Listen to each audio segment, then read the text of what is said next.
The red tablet in the archive. There's a clay tablet in the British Museum that describes Mars as the star of the dead lands, where water once flowed. The scribes who wrote this lived 3,500 years ago. They had no telescopes, no spacecraft, no way to know that Mars was once a world of rivers, lakes, and possibly oceans. NASA confirmed the dried riverbeds in the 1970s. The Sumerians recorded them in 2000 BC. This shouldn't be possible, unless they were copying something older. The tablet sits in storage drawer 447.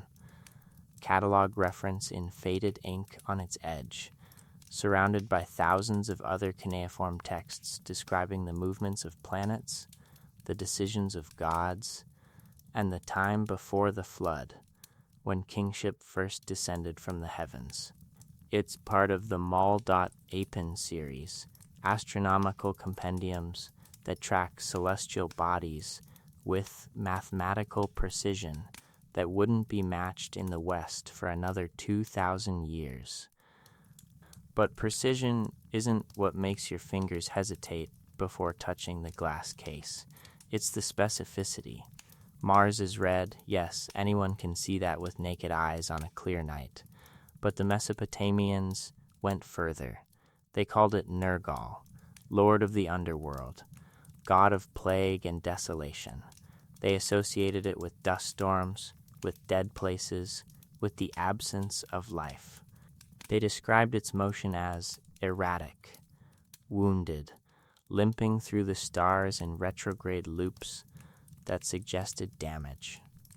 And in texts that mainstream scholars categorize as mythology, they recorded something that sounds disturbingly like memory, a world where the Anunnaki once ruled before catastrophe transformed it into a tomb. Wherever you're listening tonight, in the dark hours before dawn, or the deep quiet of midnight, leave a comment with your location and the time. This investigation stretches across continents and 4,000 years of silence, and it begins with a single, uncomfortable question. What if the ancients weren't inventing stories about the gods? What if they were writing down what had been preserved? Records of observation, accounts of events, memories encoded in mythology because the truth had become too strange to state plainly. The evidence sits in museum archives, largely ignored because it doesn't fit our assumptions about what Bronze Age people could know. But tonight, we're going to examine those texts without assuming anything. We'll read what the Sumerians actually wrote. We'll look at the tablets they left behind, and we'll follow the implications wherever they lead, no matter how unsettling, because buried in cuneiform wedges, pressed into clay before iron existed, before the alphabet was invented, before classical civilization emerged. There are descriptions of Mars that sound less like mythology and more like eyewitness testimony about a world that died. Before the flood, the antediluvian record. The Weld Blundell prism sits in the Ashmolean Museum in Oxford, a clay column 8 inches tall, covered in microscopic cuneiform script. Catalog number WB 1923.444. British archaeologist Herbert Weld Blundell found it in 1922 at Larsa, in what is now southern Iraq, and brought it back to England, where scholars spent years deciphering what it contained. It's a king list, a chronological record of rulers, dynasties, and the cities they governed. Every ancient civilization kept such lists, succession records that legitimized current rulers by connecting them to the past. Egypt had them. China had them. Mesopotamia had dozens. But the Weld Blundell prism is different in one critical way. It begins before the flood. After kingship descended from heaven, the text reads, the kingship was in Eridug. Eridu, the first city, home of Enki the water god, built on the edge of the marshlands where the Euphrates met the sea. The first king, according to the Prism, was Alulim. His reign lasted 28,800 years. You read that correctly. Not 28 years, not 280 years, 28,800 years. The Prism continues. Alajar ruled for 36,000 years, and Men-Lu-Ana ruled for 43,200 years. And Men-Gal-Ana, 28,800 years. Dumuzid the Shepherd, 36,000 years. The list proceeds through 8 kings across 5 cities, Eridu, Bad Tabira, Larak, Sippar, and Shuruppak. The total span of their combined reigns, 241,200 years. Then comes a single sentence, stark and absolute, the flood swept over. After the flood, the kingship descends from heaven once more. But now the reign lengths have changed. The post-flood kings rule for decades, sometimes a few centuries. Still exaggerated by historical standards, but recognizably human. Something fundamental shifted. The antediluvian world operated under different rules, different conditions, different rulers. Mainstream archaeology dismisses these impossible reign lengths as mythological, symbolic representations of distant prehistory. The numbers might represent dynasties rather than individuals, scholars suggest, or perhaps seasonal cycles rather than solar years. These are reasonable interpretations. They make the data manageable, explicable, safe. But they don't explain why the Sumerians, who were excellent mathematicians and meticulous record keepers in every other context, would suddenly abandon precision when recording their own history. The same culture that could calculate the area of irregular fields, predict lunar eclipses, and track planetary positions to fractions of degrees, allegedly couldn't count years properly? Or chose not to? There's another detail in the king list that most analyses overlook. The text doesn't just provide names and reign lengths. It includes parenthetical descriptions. And some of those descriptions are very specific about lineage. Several of the antediluvian kings are identified with the phrase anointed priest or shepherd chosen by Inanna, or, more intriguingly, simply lord. Not king in the usual Sumerian term, Lugal meaning great man. These antediluvian rulers receive a different designation entirely. The cuneiform suggests something closer to administrator or governor, someone who rules on behalf of someone else. On behalf of whom? The text doesn't specify directly, but other Sumerian documents fill in the gap.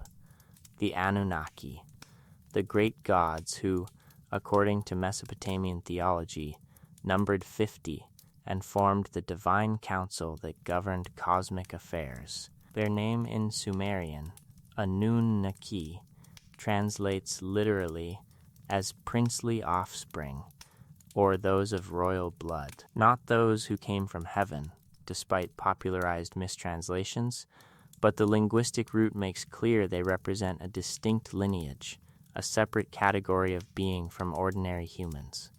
The Atrahasis epic, preserved on tablets now housed in the British Museum under catalog numbers BM 78941, 78942, and 78943, provides additional context. This old Babylonian text, dating to around 1700 BC, but copying even earlier Sumerian sources, describes the period before the flood in detail. The Anunnaki needed workers for their projects, mining operations, agricultural development, city construction. The work was brutal, exhausting, endless. Eventually, the lesser gods rebelled. They burned their tools and marched to the house of Enlil, the chief administrator, demanding relief. The solution, according to Atrahasis, was the creation of humanity, not as beloved children, but as labor substitutes.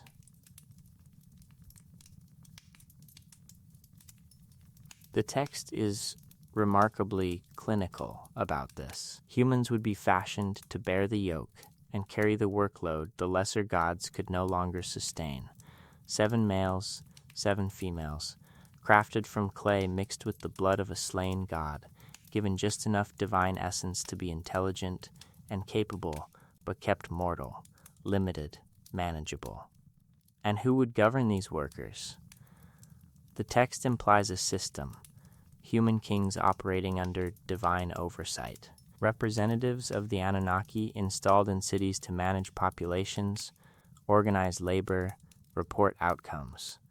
This is the context in which the antediluvian king list makes a different kind of sense. Those impossible reign lengths might not be individual lifespans at all.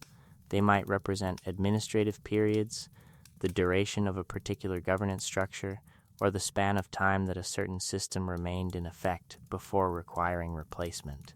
If the Anunnaki were managing human civilization through appointed intermediaries, those management systems might operate on timescales completely divorced from human lifetimes.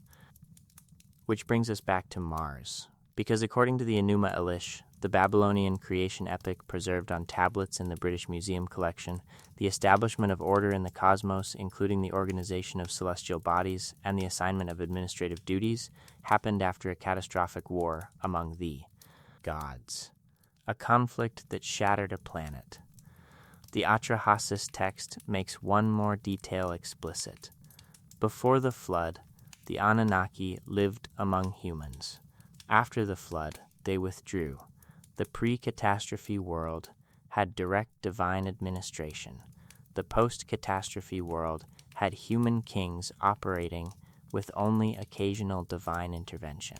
If Mars was once a living world, if it once hosted the Anunnaki before some catastrophic event rendered it barren, then the flood narrative might preserve a garbled memory of when that catastrophe occurred.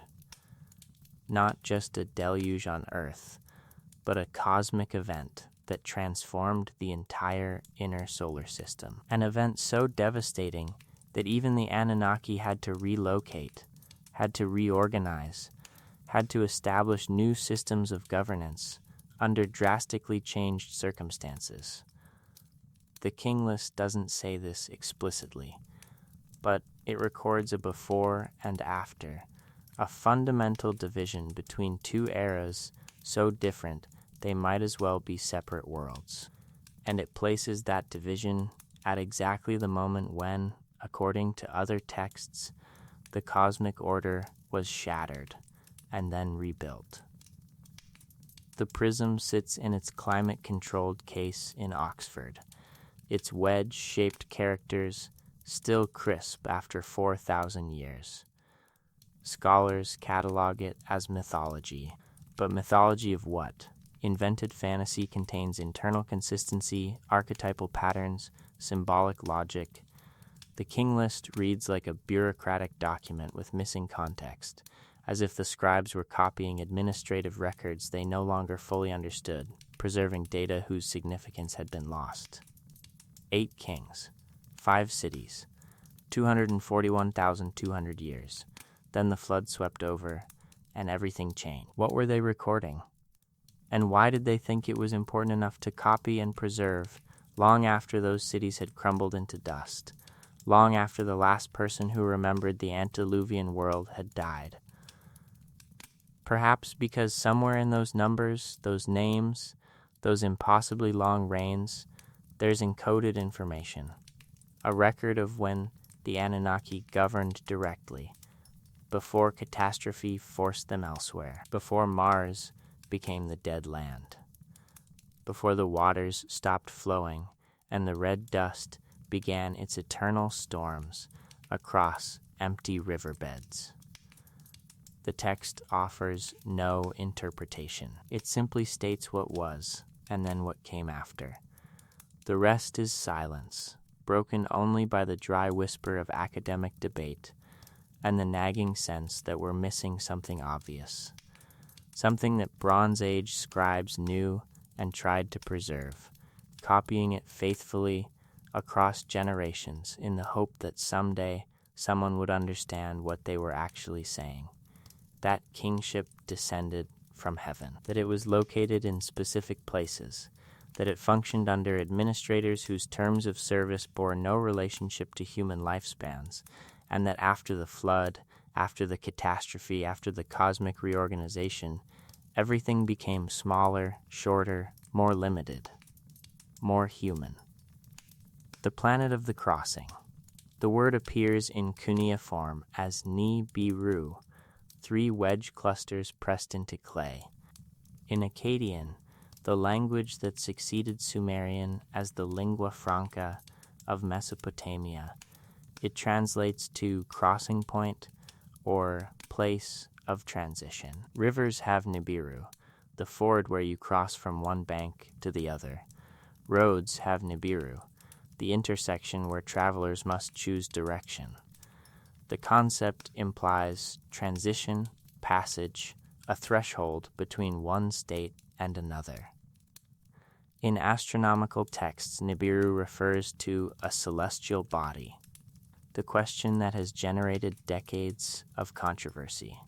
Which one? The Enuma Elish, Babylon's grand creation epic, recorded on 7 tablets, now scattered across multiple museum collections, uses the term in a specific context.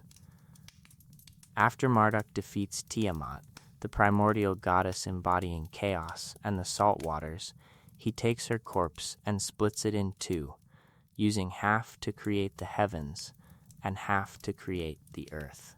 Then comes a crucial passage. He constructed stations for the great gods, fixing their astral likenesses as constellations. He determined the year by designating the zones.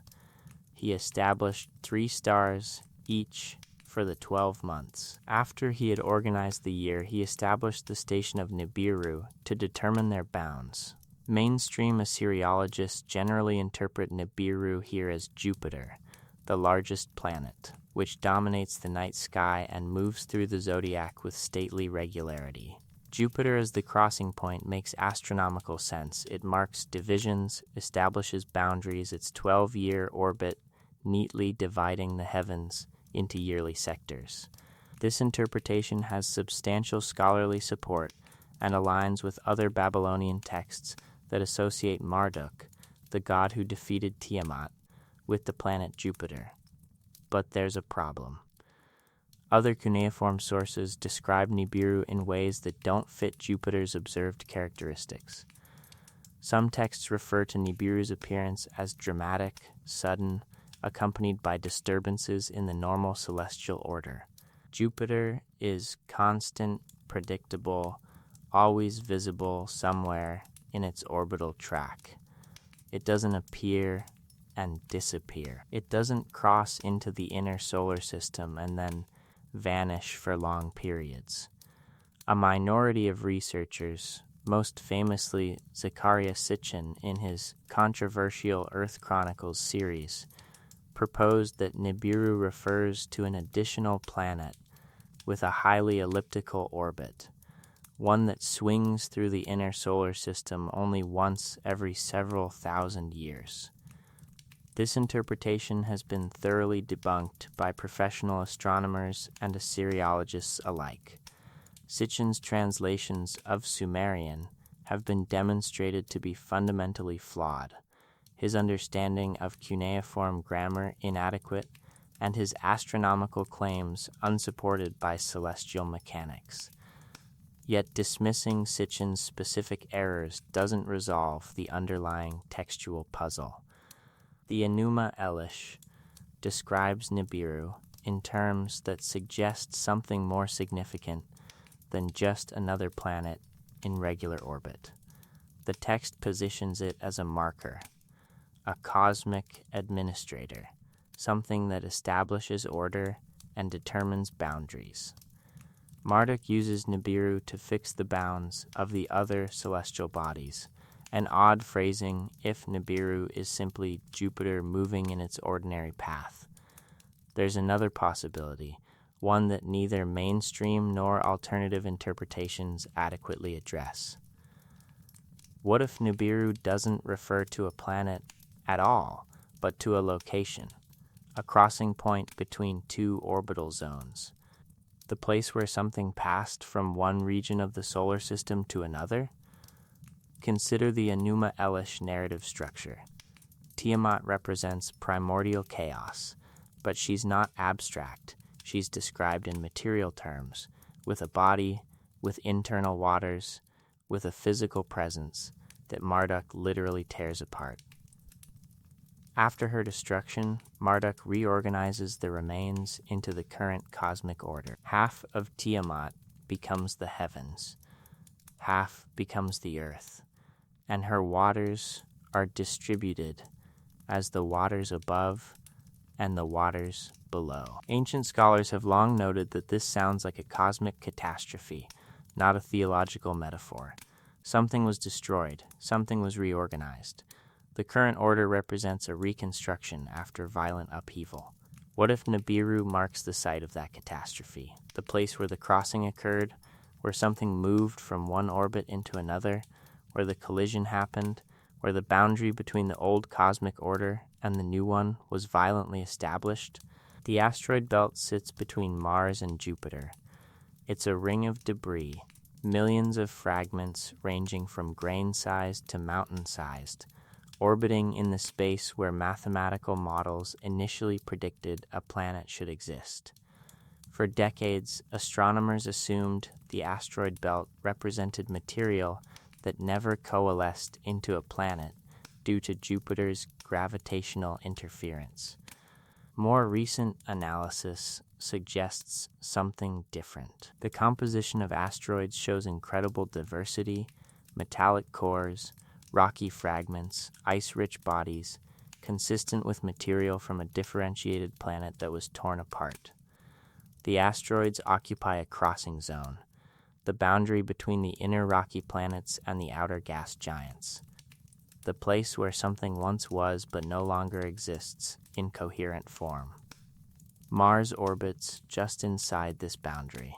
Jupiter orbits just outside it, and Mesopotamian texts describe Nibiru as the crossing point where Marduk established cosmic order after destroying Tiamat. The Mul.Apen astronomical catalogs, compiled centuries after the Enuma Elish was first composed, list planetary positions and characteristics with mathematical precision. Mars receives extensive attention. Its color variations, its retrograde motion, its periods of visibility and invisibility. The texts note that Mars's orbit is troubled, that its path shows irregularities not present in the motions of other planets. Modern astronomy confirms this. Mars has an unusually elliptical orbit for an inner planet. Its axial tilt is extreme, causing dramatic seasonal variations. Its two moons, Phobos and Deimos, are irregularly shaped and orbit in patterns suggesting they're captured asteroids rather than natural satellites formed with the planet. Mars's northern hemisphere is several kilometers lower in elevation than its southern hemisphere, a feature unique among rocky planets, suggesting a massive ancient impact. And, most tellingly, Mars lost its magnetic field approximately 4 billion years ago in what appears to have been a catastrophically abrupt event. A planet that shows signs of having been gravely damaged in the distant past sits at the inner edge of a debris field. Ancient texts describe a cosmic catastrophe at a crossing point that reorganized the solar system. The same texts associate Mars with death, desolation, and the underworld. What was Nibiru? Perhaps not a planet itself, but the location where planetary catastrophe occurred. The crossing point where something Tiamat in the mythological telling, was destroyed, leaving Mars stripped of its magnetic field, its atmosphere, its water, and possibly its inhabitants. The Anunnaki, according to Sumerian texts, were administrators of cosmic order. They established cities, organized labor, governed territories. If they operated across multiple worlds, then the catastrophe at Nibiru at the crossing point would have represented a crisis of existential proportions, the loss of an entire planetary base, the need to evacuate, reorganize, establish new systems on the remaining viable worlds. This interpretation requires no additional planets, no violations of known physics, no mistranslations of Sumerian grammar. It simply takes the texts at face value. Something happened at a crossing point. Marduk used it to establish new cosmic order. The event was violent, catastrophic, transformative, and it occurred at the boundary between Mars and Jupiter, the exact location where we now find a shattered debris field. The Enuma Elish doesn't specify when this happened.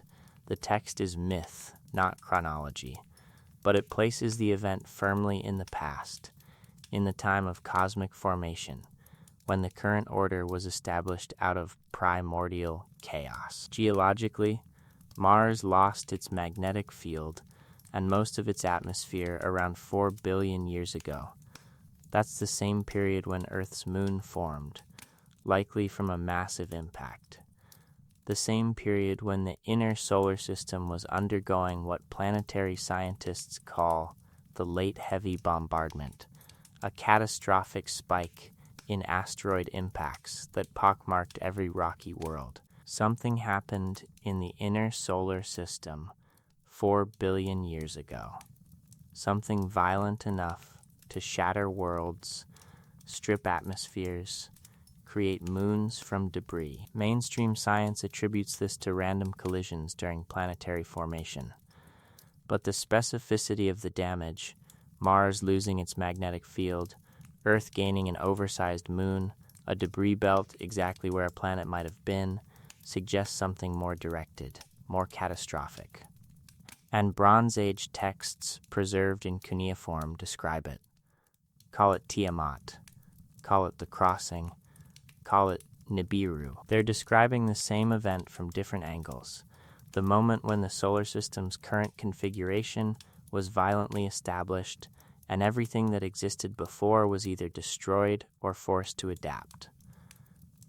If the Anunnaki inhabited Mars during that time, the catastrophe would have been apocalyptic, not a gradual climate shift, but sudden devastation. Magnetic field collapse, atmospheric stripping, surface water flash freezing or boiling away into space. Any civilization present would have had perhaps decades, perhaps only years to evacuate. Where would they go? The only other viable world, Earth, young, water-rich, magnetically protected, orbiting safely inside the catastrophe zone. And what would they preserve? Records, administrative documents, king lists showing unbroken lineage from before the catastrophe, astronomical catalogs recording how the heavens looked before and after, creation myths encoding the events in symbolic language that might survive even if literal understanding was lost. The Weld-Blundell prism lists antediluvian kings with impossible reign lengths, then records the flood swept over. Perhaps it's not describing water. Perhaps flood translates a Sumerian concept that encompasses any overwhelming catastrophe, including cosmic events that swept over multiple worlds, leaving Mars dead and Earth's surface scoured by secondary effects. The word Nibiru sits in cuneiform texts, meaning crossing point. Scholars debate which planet it indicates. But perhaps it indicates none of them. Perhaps it marks the place where worlds crossed paths, where destruction was inflicted, where the order we take for granted was forged in catastrophic violence, and where the Anunnaki learned that nothing lasts forever, not even planets, that even divine civilizations can be rendered homeless. That survival requires adaptation, record-keeping, and the preservation of knowledge across unimaginable gulfs of time. The tablets don't say this explicitly, but between the wedge marks, in the careful astronomical observations, in the mythologized memories of when gods walked among humans, the pattern persists. Something happened at the crossing point, something that killed Mars and forced its inhabitants elsewhere, something that the Sumerians remembered and recorded in the only language they had available, the language of gods and catastrophe and the time before the flood. Nergal, Lord of the Red Star.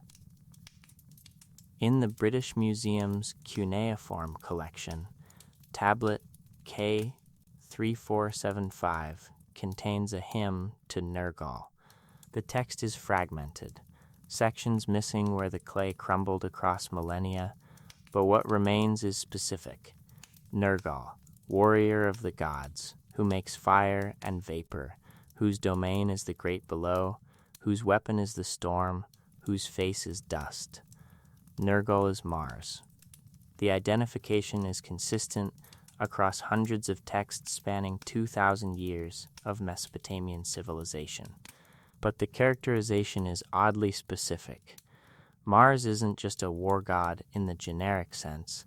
Plenty of cultures associated the red planet with conflict. Nergal's domain is more precise. He rules the great below, the land beneath, the realm of the dead. He's associated with plague, specifically respiratory plague, burning fevers, and labored breathing. His weapon isn't the sword or spear, but the storm, the dust, the choking vapor. He's the god of dead lands, where nothing grows. Why would ancient astronomers, observing a reddish dot moving across the night sky, develop such a comprehensive mythology of desolation around it? Venus is brighter.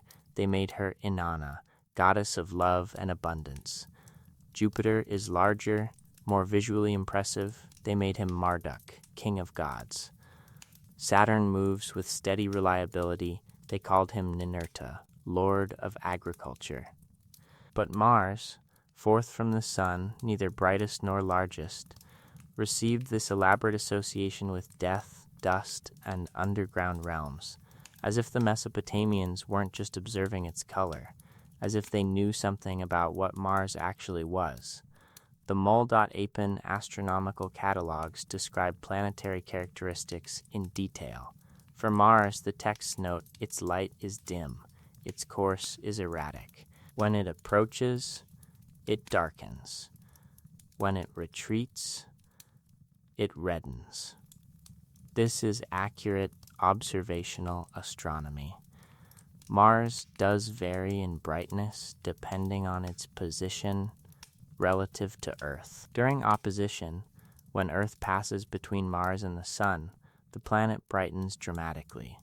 During conjunction, when Mars passes behind the Sun, it dims to near invisibility.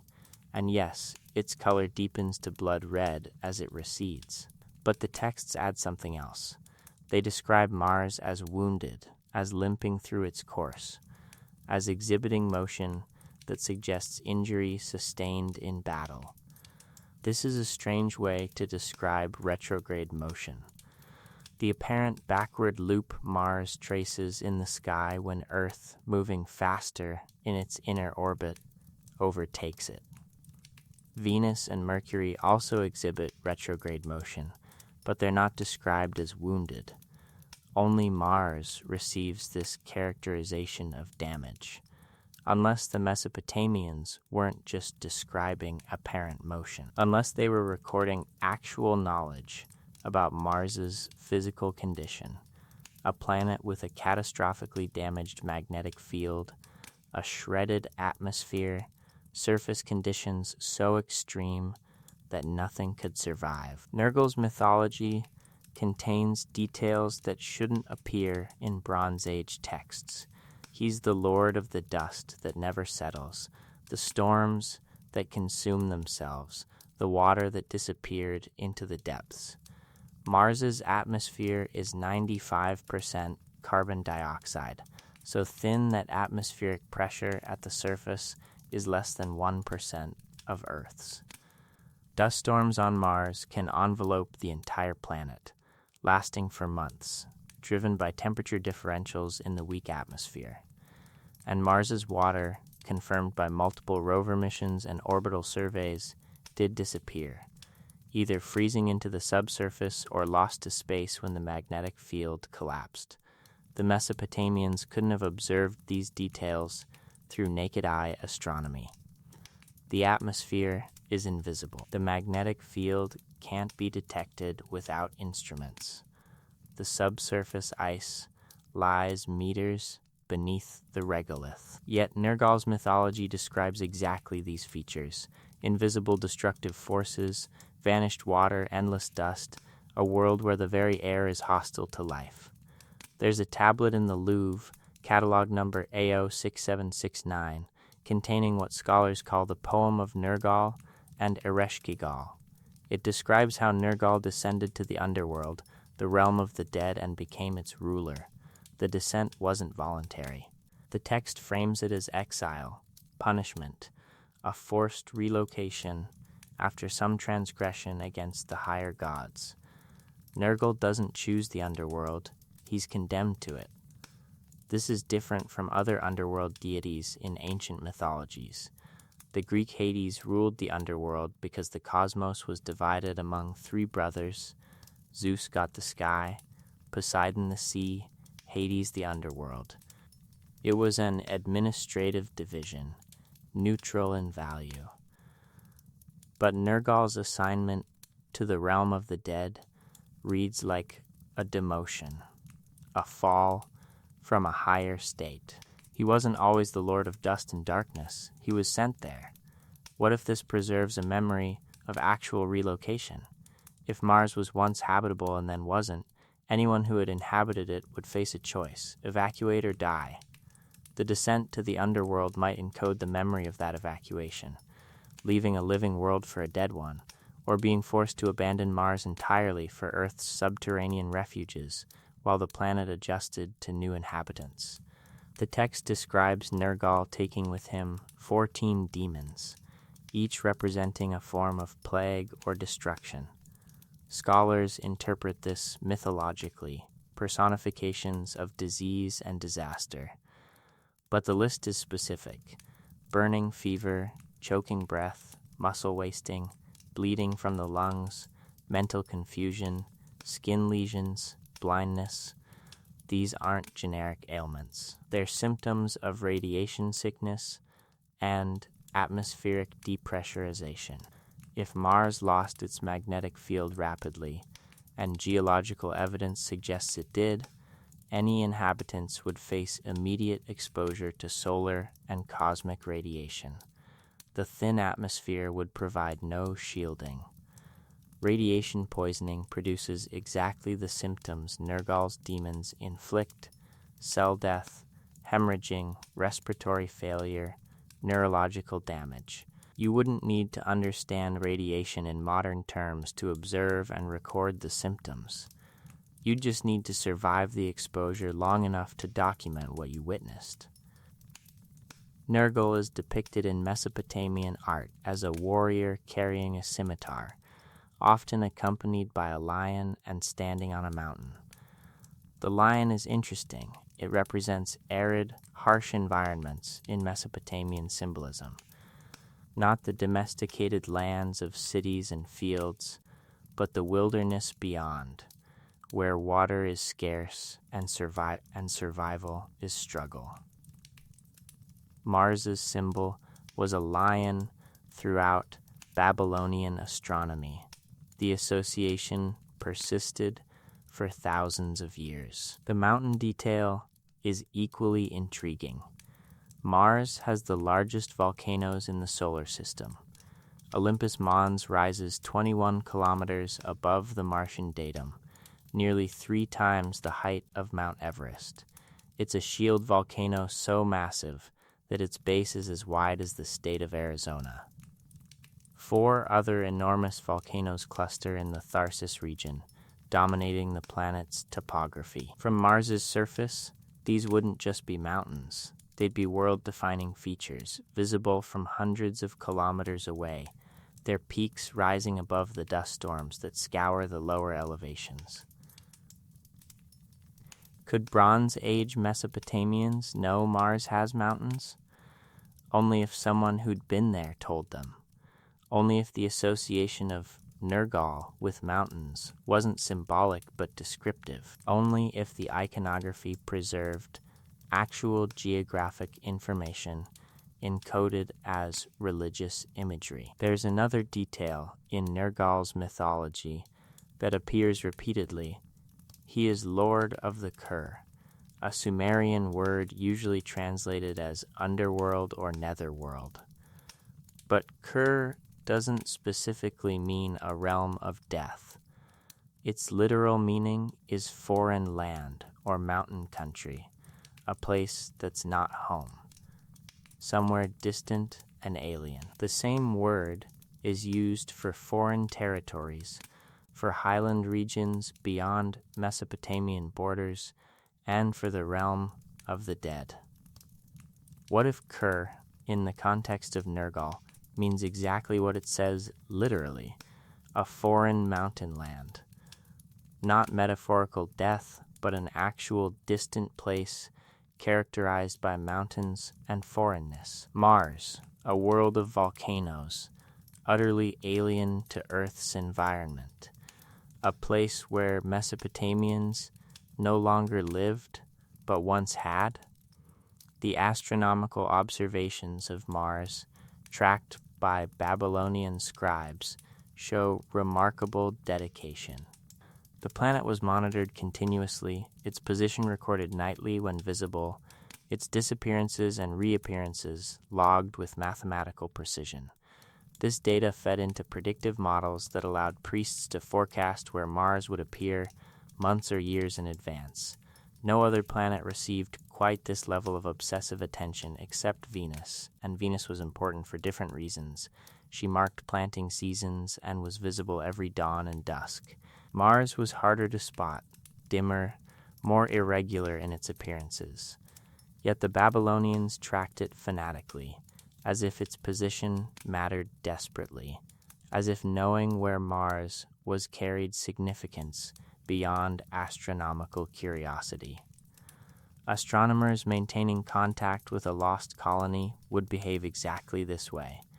They'd track the planet continuously. They'd need to know its position, its distance, its visibility windows. They'd preserve that knowledge across generations even after direct contact became impossible, even after everyone who remembered why it mattered had died, because the records themselves were sacred, data too important to lose, even if its original purpose was forgotten.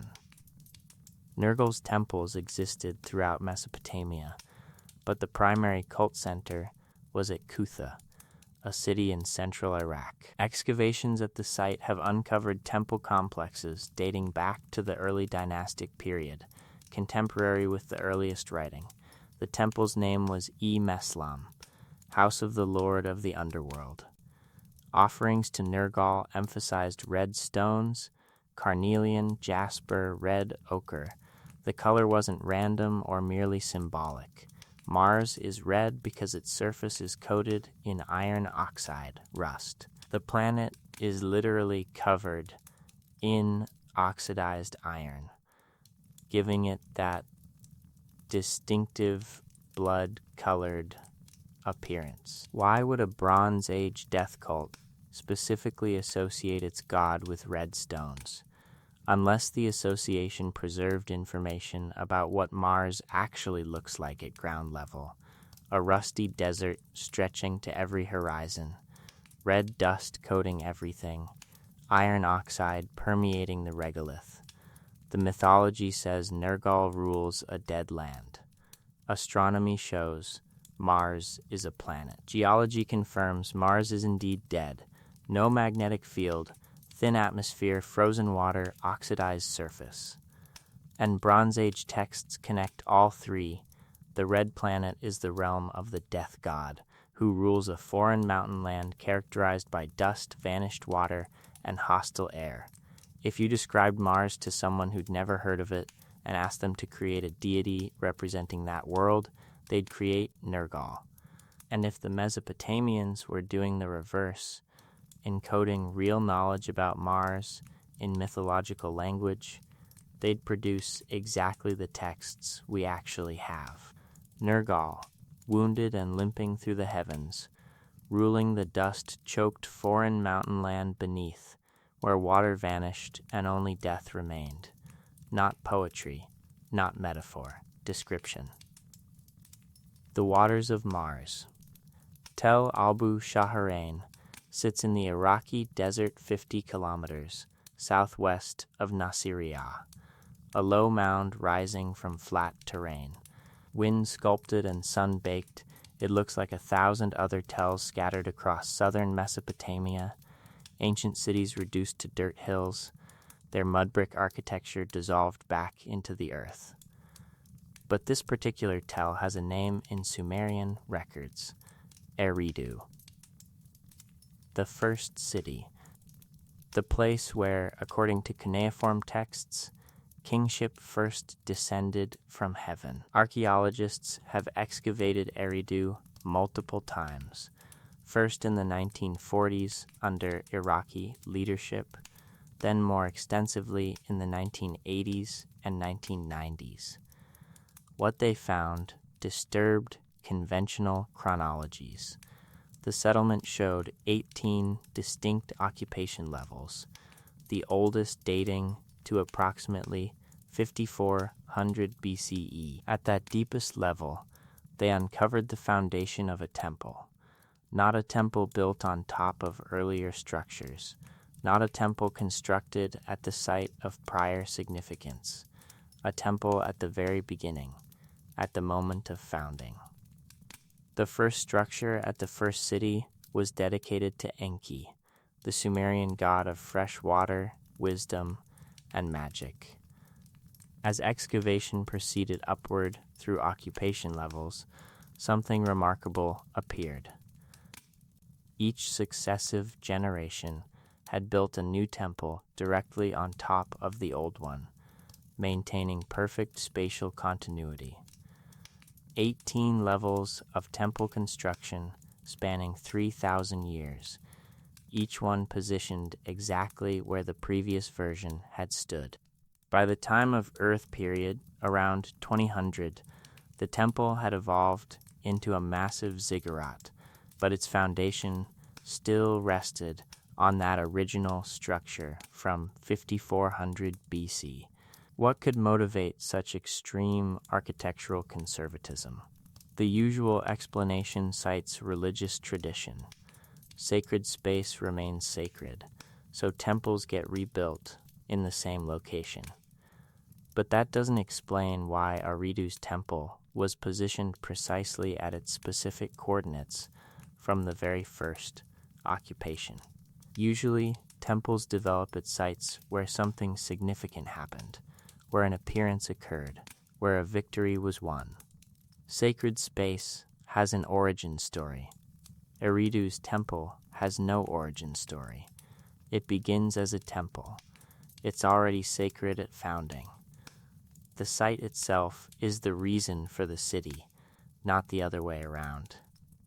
The cuneiform sources explain why. The Eridu Genesis, preserved on a tablet now housed at the University of Pennsylvania Museum, number CBS 1673, describes Eridu as the place where the Abzu, the cosmic fresh water, surfaces. Enki's temple is called Abzu, House of the Abzu, and it marks the location where primordial waters can be accessed. Not metaphorical spiritual waters, The texts are specific: fresh water, the source of life, rising from the deep. This made practical sense in ancient times. Eridu stood at the head of the Persian Gulf when sea levels were higher, positioned where the Euphrates River met tidal estuaries. Fresh water and salt water mixed there, creating brackish marshlands incredibly rich in biological productivity. Anyone founding a city in southern Mesopotamia would sensibly choose a location with reliable water access. But the Eridu Genesis adds a detail that doesn't fit this straightforward explanation. The text describes the Abzu not as local groundwater, but as a cosmic ocean existing beneath the terrestrial world, accessible only at specific points. Enki doesn't control the marshlands, he controls the Abzu itself, the fundamental water source from which all earthly water derives. The Sumerian cosmology positioned the Abzu as a mirror to the heavenly waters, water above the primordial ocean before creation, and water below the Abzu, source of springs and rivers. Enki's domain was the below. His brother Enlil controlled the air and sky. His son Marduk would eventually claim the heavens. But Enki remained lord of the depths, the keeper of knowledge hidden in the dark waters beneath.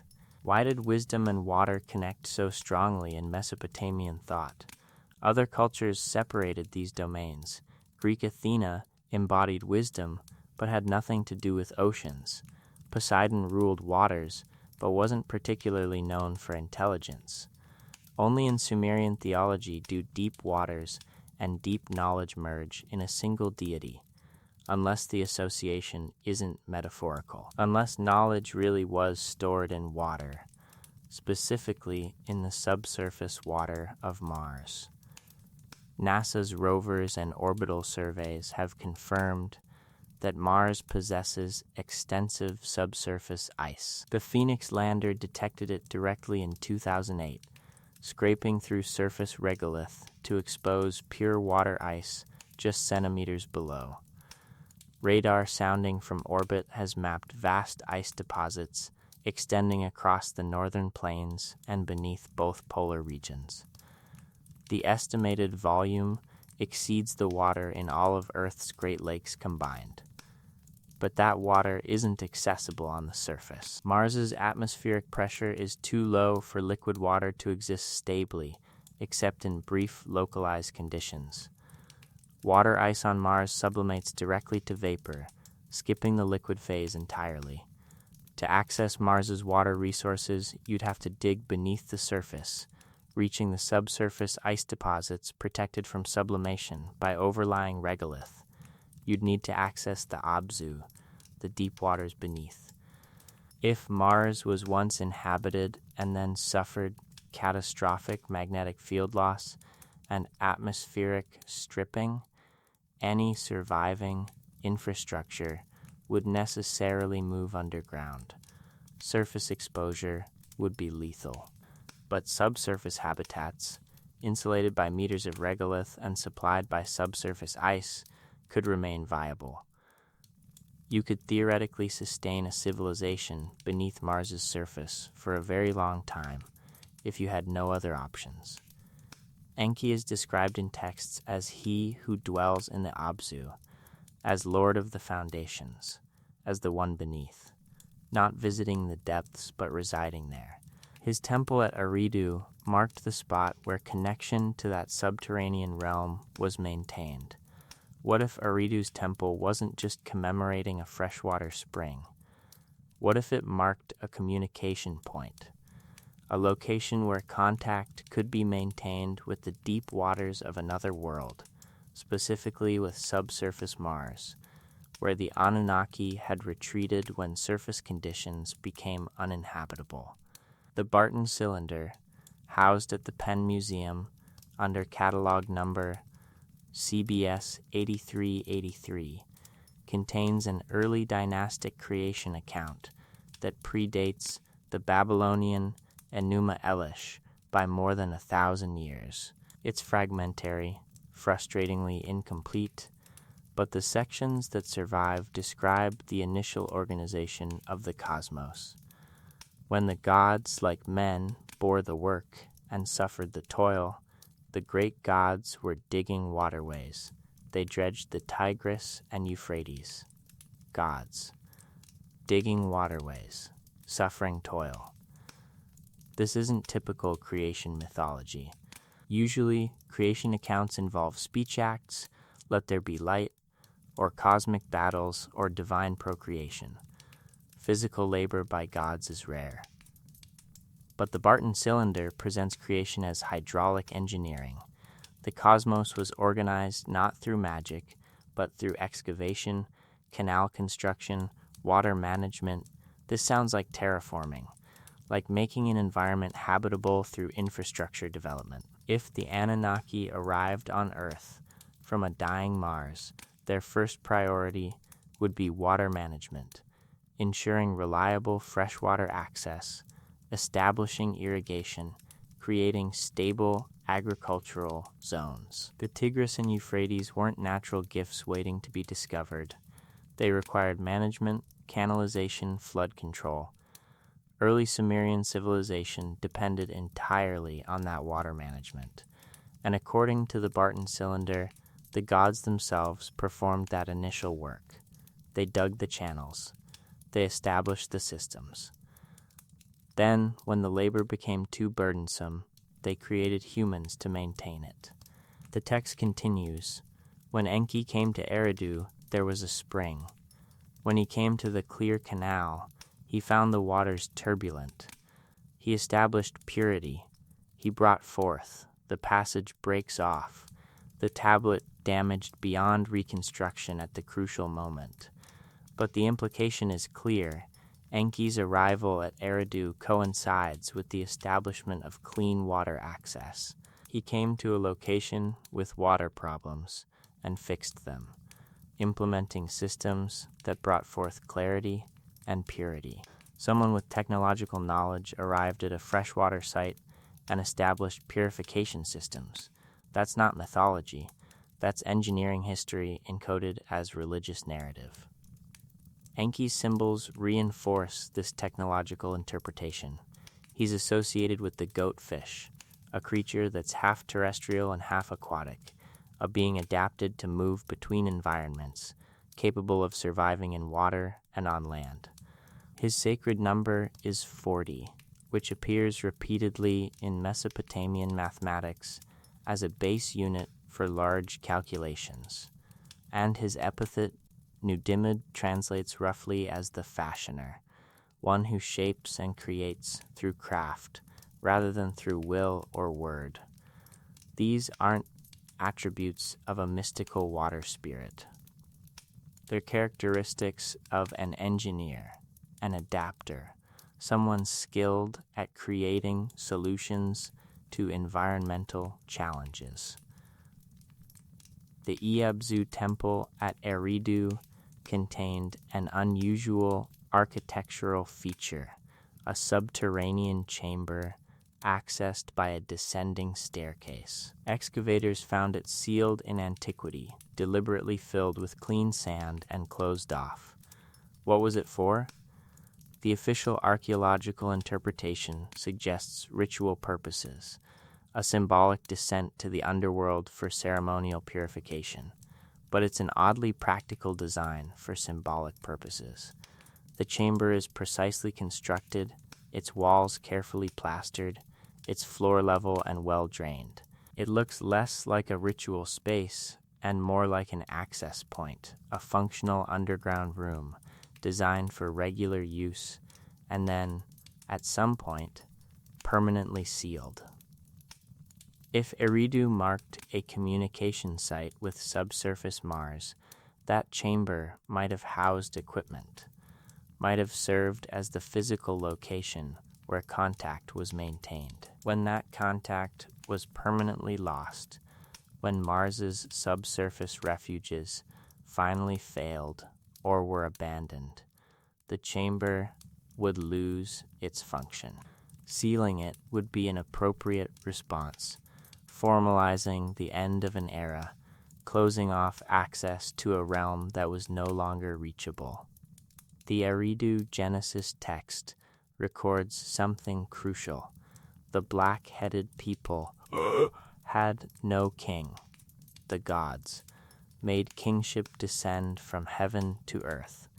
Kingship wasn't indigenous to humanity. It was a transferred institution, brought from elsewhere, implemented as a system of governance that humans hadn't developed independently.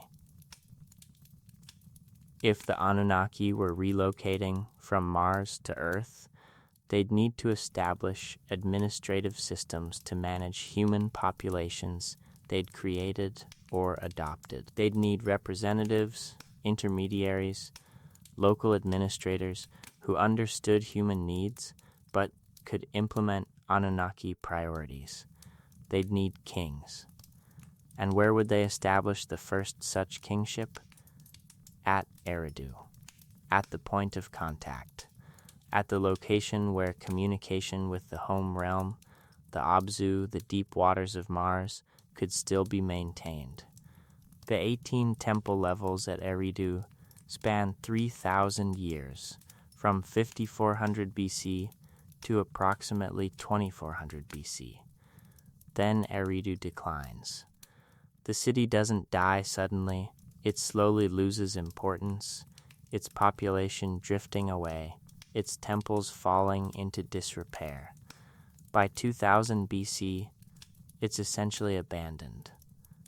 Why? If Eridu's significance derived from its role as a communication node, its decline would coincide with the loss of that function.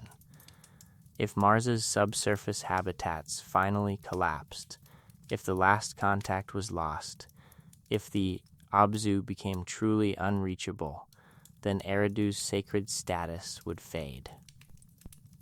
The site marked connection to a realm that no longer answered. The temple remained, growing larger through centuries of devotion, each generation adding to the structure in hope that contact might be restored. But eventually, the silence became permanent. The Abzu stood empty, its subterranean chamber sealed, its priests performing rituals to a god who no longer responded because the realm he inhabited had finally, completely died. Mars had water. The texts confirm it, though we've only proven it scientifically in the last few decades. That water disappeared from the surface, retreating beneath, preserved as subsurface ice. If Mars was inhabited, that's where survivors would shelter, in the Abzu, the deep waters beneath the dead surface. And Earth would maintain communication with that subsurface realm for as long as possible, marking the connection point with temples, encoding the memory in mythology, preserving the knowledge that somewhere beneath the red dust of a dead world, water still flowed in the depths. Until it didn't, until the last transmissions ceased, until the deep waters finally froze solid or boiled away into space, leaving only ice and silence. Enki dwelt in the Abzu. Past tense. The realm he ruled exists now only in memory, in sealed chambers beneath ancient temples, in texts describing waters that vanished into the depths and never returned. The Battle in the Heavens. Tablet Fee of the Enuma Elish, preserved in the British Museum under catalog number K3473, describes what happened after Marduk defeated Tiamat. The text is remarkably specific. He split her like a shellfish into two parts. Half of her he set up and sealed it as sky. He stretched out the hide and assigned guards. He commanded them not to let her waters escape. This is not typical creation language. Most ancient cosmogonies describe creation ex nihilo, from nothing, or through divine speech, let there be. The Enuma Elish describes construction from materials. Something existed before. Marduk didn't create, he reorganized. He took an existing entity, Tiamat and literally tore her apart, using the pieces to build the current cosmic structure. Tiamat is described as primordial chaos, but the text gives her physical form, a body, waters within that body, a coherent structure that can be divided. She births monsters and assembles an army. She has internal organs. When Marduk shoots an arrow into her, it pierces her belly and splits her heart. These are material, biological details, not abstract metaphysical concepts. What if Tiamat isn't metaphorical? What if the text is describing an actual celestial body that was destroyed? Planetary scientists have long noted an anomaly in the solar system's architecture. The Titius-Bode law, a mathematical formula describing planetary orbital distances, predicts a planet should exist between Mars and Jupiter. Instead, there's an asteroid belt, millions of fragments ranging from dust grains to dwarf planet-sized series. The conventional explanation holds that Jupiter's gravity prevented material in that region from coalescing into a planet during solar system formation. But there are problems with that explanation. The asteroids themselves are too diverse in composition. Some are metallic, rich in iron and nickel, characteristic of planetary cores. Some are rocky, similar to mantle material.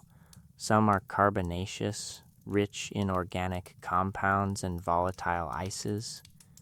This diversity suggests the asteroids aren't primitive material that never formed a planet, but rather differentiated material from a planet that was destroyed. A differentiated planet has layers, an iron core, a rocky mantle, a crust, potentially an atmosphere and hydrosphere. If such a planet were violently disrupted, its fragments would show exactly the compositional diversity we observe in the asteroid belt. Core material would produce metallic asteroids. Mantle would produce rocky asteroids. Crustal and atmospheric material would produce carbonaceous asteroids rich in water and organics. The Enuma Elish says Marduk split Tiamat into two halves. Half became the sky. Half became the earth. The asteroid belt sits between Mars and Jupiter, between the inner terrestrial planets and the outer gas giants, between Earth-like worlds and sky-like giants. Exactly where the text says the division occurred, Mars shows evidence of catastrophic damage. Its northern hemisphere is several kilometers lower than its southern hemisphere, a feature called the hemispheric dichotomy. The leading explanation involves a massive ancient impact, but the impactor would need to be enormous, Mars-sized or larger, to create such extreme global asymmetry. Mars's magnetic field shut down abruptly in geological terms, consistent with core disruption from a major impact, and Mars's two moons, Phobos and Deimos, are irregularly shaped captured asteroids, not natural satellites. What if Mars didn't sustain a direct collision, but rather suffered catastrophic secondary effects from a nearby planetary destruction? If Tiamat, a hypothetical planet between Mars and Jupiter, was shattered, the debris field would devastate anything in the immediate vicinity. Mars, orbiting at the inner edge of that zone, would be pelted with fragments. The bombardment could disrupt its core's magnetic dynamo, blast away portions of its atmosphere, and leave it gravitationally capturing some of the debris as moons. Earth would suffer too, but Earth orbits farther inside, more protected by distance. Still, Earth's moon shows heavy cratering from the late heavy bombardment period, approximately 4 billion years ago. That's the same time frame when Mars lost its magnetic field. The inner solar system was experiencing simultaneous, catastrophic impacts. Something happened 4 billion years ago that violated the steady-state model of solar system evolution, something violent enough to melt planetary surfaces, strip atmospheres, disrupt magnetic fields, and scatter debris throughout the inner system. The Enuma Elish describes exactly such an event, encoded as divine combat. Tiamat represents the planetary body. Marduk represents the force that destroyed it, perhaps another planet, perhaps a rogue body passing through the system, perhaps gravitational interactions with Jupiter growing unstable. The specifics matter less than the outcome. Something was where the asteroid belt now sits, and it was torn apart. The text describes Tiamat's army, 11 monsters created to defend her. Mainstream scholars interpret these as mythological creatures, serpents, scorpion men, fish men, dragon men. But the passage lists them with specificity, assigns them roles, describes their positions in battle formation. They're not random monsters, they're organized units with tactical assignments. What if these represent moons? Tiamat would have had satellites, just as all large planetary bodies do. The number 11 isn't arbitrary. It's how many significant moons a planet between Mars and Jupiter might plausibly possess. When Tiamat was destroyed, those moons would be scattered. Some might impact other planets. Some might achieve independent solar orbits as asteroids. Some might be captured by surviving planets. Mars has 2 captured asteroid moons. Earth has 1 oversized moon, likely formed from a massive impact. The asteroid belt contains numerous moonlets, orbiting larger asteroids, captured satellites of catastrophe. The Enuma Elish continues. When Marduk heard the words of the gods, his heart prompted him to create ingenious things. He communicated his plan to Ea. He constructed stations for the great gods, fixing their astral likenesses as constellations. After the destruction, Marduk reorganizes. He establishes new celestial order, assigns positions, fixes boundaries. This sounds like orbital mechanics settling into new stable configurations after a major disruption. When you remove a massive body from the solar system, everything else's orbit adjusts. Planets migrate inward or outward, seeking gravitational equilibrium. The process takes time, centuries or millennia, but eventually a new stable architecture emerges. The current solar system represents that new stability. The asteroid belt marks where the disruption occurred, and the terrestrial planets all show scars from the event. Mars crippled, Earth's moon formed from impact debris, Mercury stripped of most of its mantle, Venus spinning backward in retrograde rotation. If the Anunnaki inhabited the inner solar system during this catastrophic reorganization, they would have witnessed it. They would have tracked planets' shifting orbits. They would have watched Tiamat's destruction in real time. A world breaking apart, its fragments spreading through the orbital zone, impacts pelting every nearby body.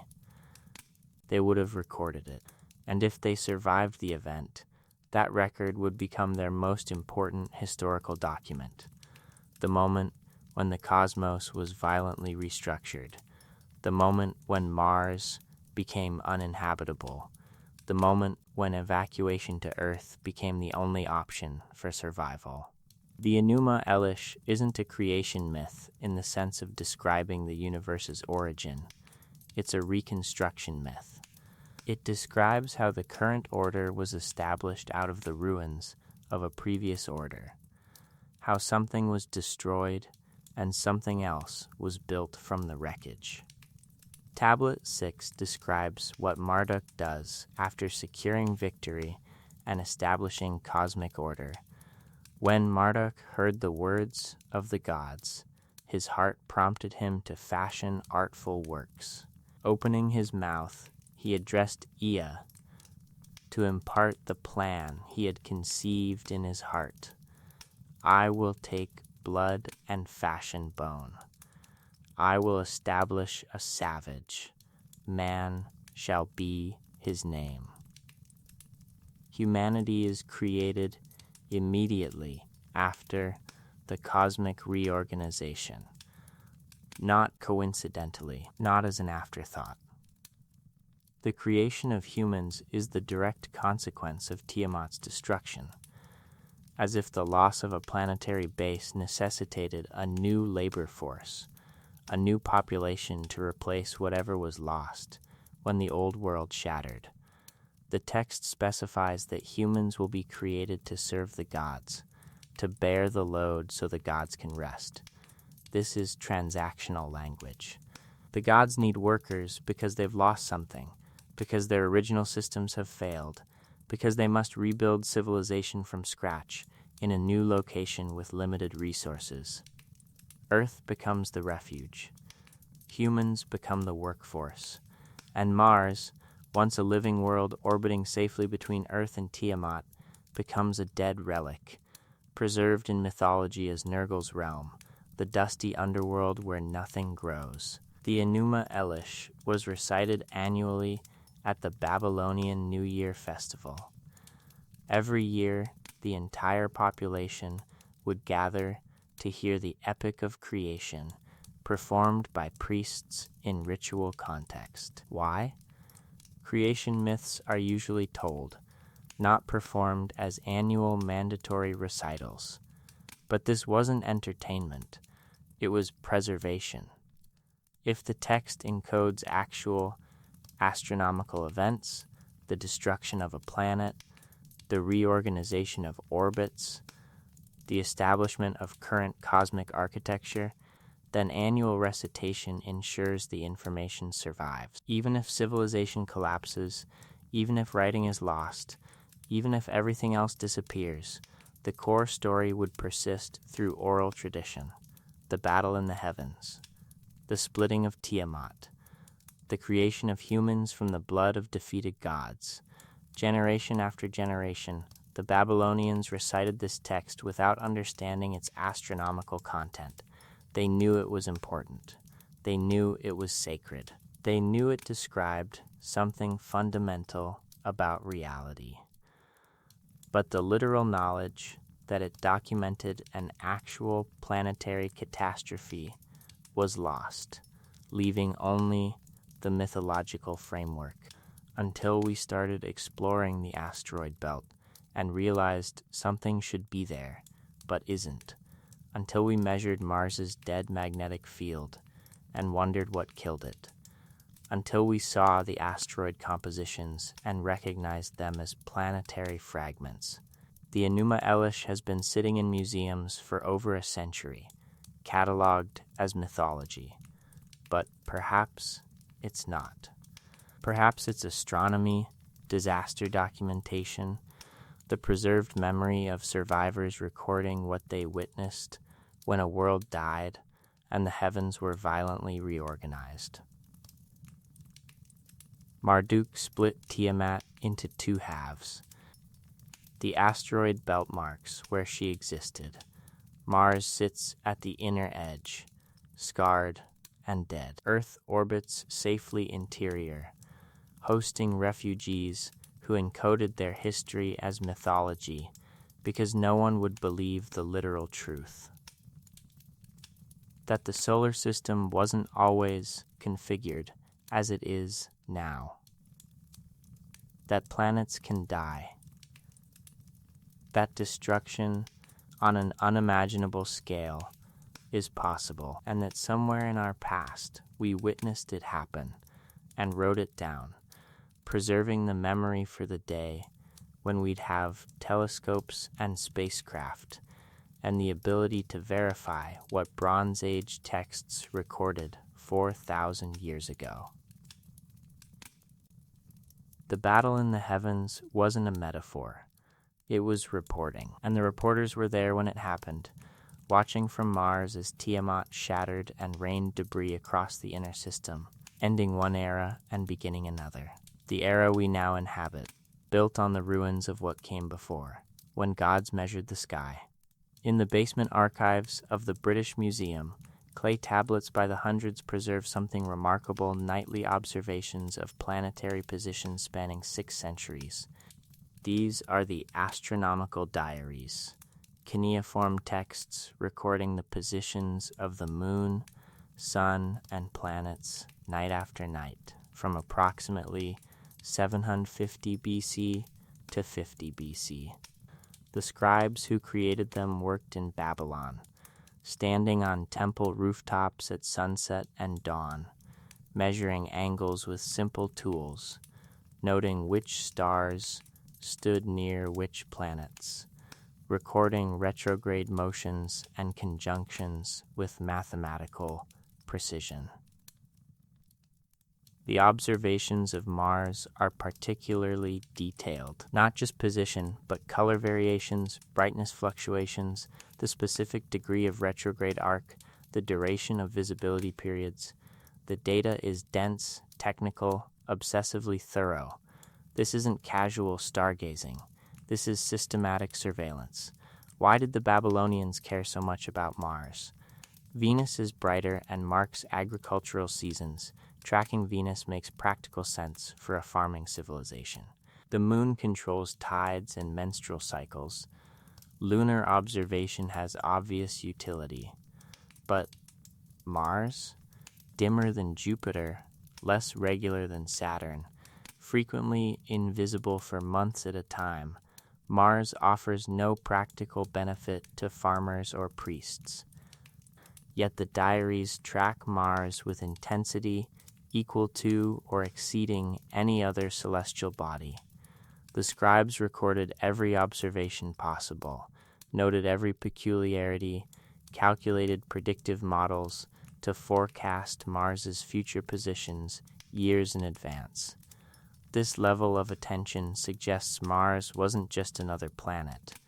It was significant for reasons beyond astronomy. The Mol.Apin Compendium, compiled centuries before the diaries began, contains the theoretical framework Babylonian astronomers used. Mars is assigned specific characteristics. Its color is red. Its course is below the path of the sun. When it is faint, its name is Albatnu. When it is bright, its name is Albatnu. The text notes that Mars's brightness varies dramatically depending on its position.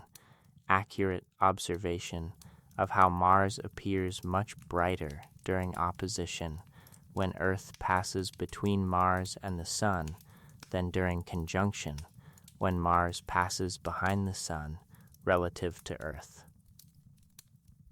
But the mole. Appin adds something strange, a calculation for Mars's synodic period, the time it takes to return to the same position relative to Earth, given as 780 days. This is impressively accurate. Modern measurements put Mars's synodic period at 779.94 days. The Babylonians, using naked eye observations and Bronze Age mathematics, calculated it correctly to within 0.1%. How? Mars's irregular motion makes it exceptionally difficult to track. Unlike the Moon's monthly cycle or Venus's 8-year pattern, Mars follows no simple rhythm obvious to casual observers. Calculating its synodic period requires decades of continuous observation, mathematical analysis of complex orbital mechanics, and sophisticated interpolation techniques. Yet by 1000 BC, possibly earlier, the Babylonians had the number right. They must have been tracking Mars for centuries to achieve that precision. Not decades of observation, centuries. Continuous, dedicated surveillance across multiple generations, each astronomer priest building on the data inherited from predecessors, refining models, improving calculations. That level of institutional commitment requires justification. Mars's position needed to matter deeply to someone with resources and authority. What could make Mars's position so important? If you had assets on Mars, infrastructure, outposts, refuges. You'd need to know exactly where the planet was at all times to maintain communication. You'd track it obsessively, calculating optimal transmission windows, monitoring orbital positions to coordinate supply missions or evacuation schedules. And if those assets eventually failed, if Mars became unreachable, you'd still maintain the observations out of institutional inertia, religious obligation, or hope that contact might someday be restored. The practice would continue even after its original purpose was lost. The astronomical diaries record another peculiarity: atmospheric phenomena coinciding with Mars's apparitions. The scribes note dust storms, unusual cloud formations, aurora, meteors, all recorded in connection with Mars's visibility. Mainstream scholars interpret this as astrological correlation, the Babylonian belief that planetary positions influenced terrestrial weather. But what if causation runs the other direction? If Mars was losing its atmosphere catastrophically over historical timescales, the debris would interact with Earth's magnetosphere.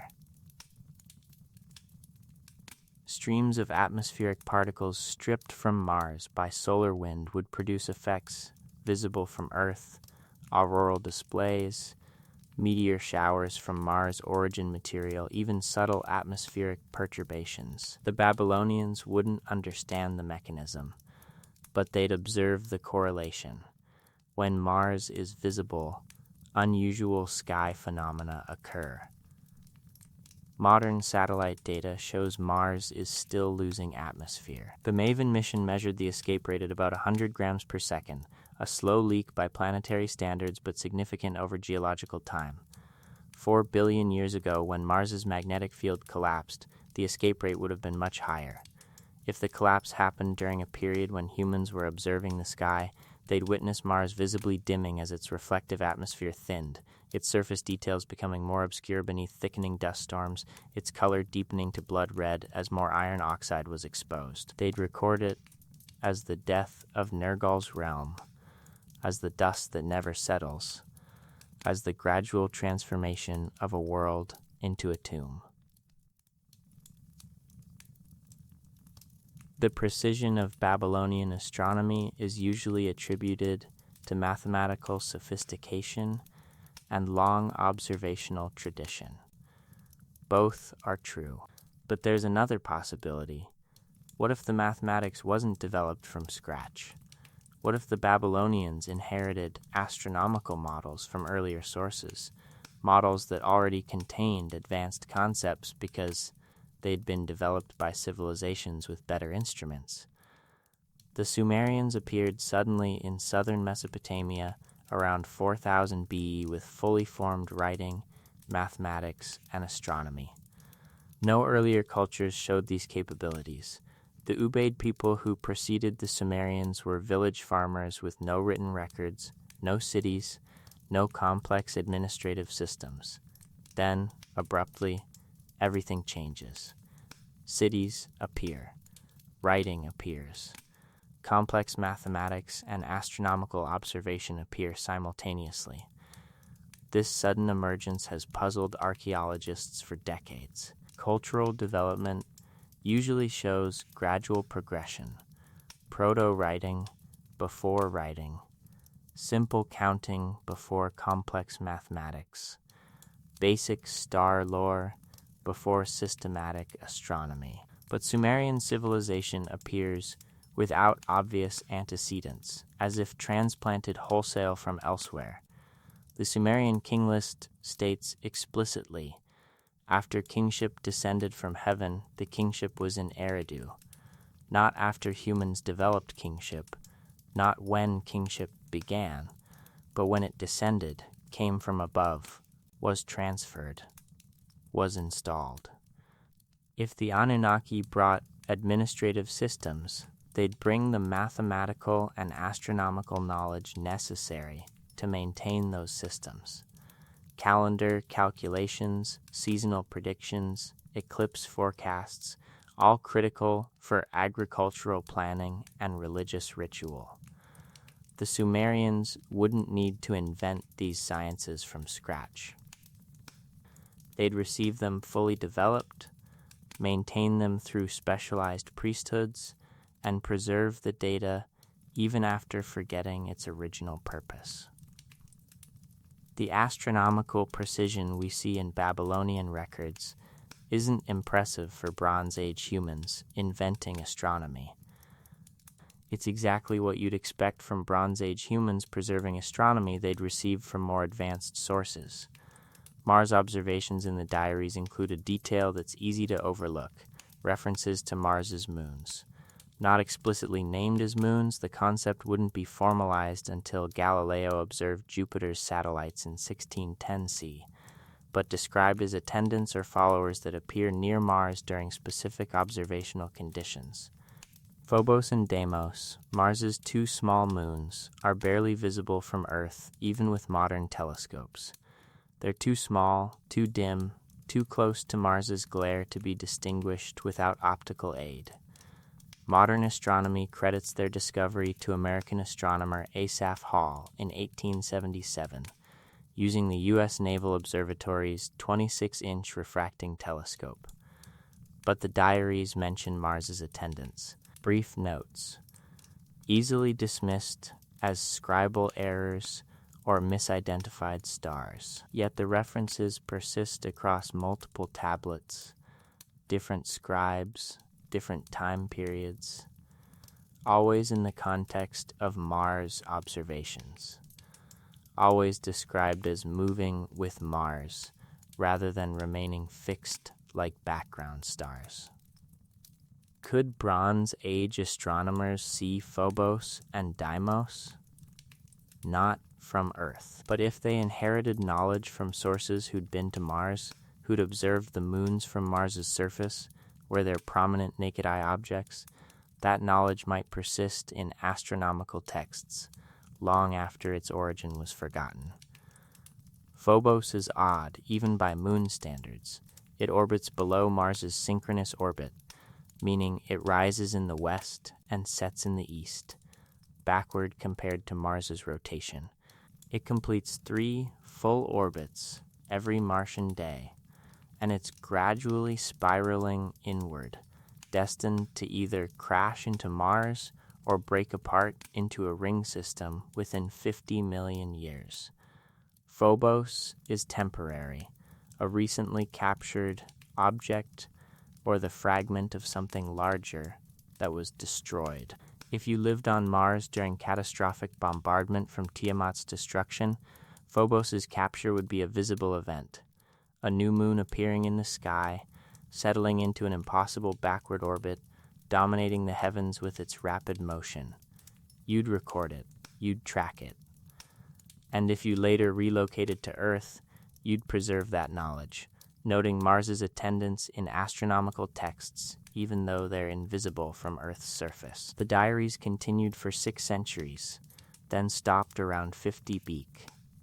The knowledge didn't vanish immediately. Islamic astronomers preserved and expanded on Babylonian techniques, transmitting them eventually to European scholars during the Renaissance. But the original texts were forgotten, buried in tells and temple archives, their clay tablets scattered and broken. When archaeologists excavated Babylon in the 19th century, they found thousands of these astronomical tablets. The first reaction was dismissal, astrological superstition, primitive star worship, irrelevant to modern science.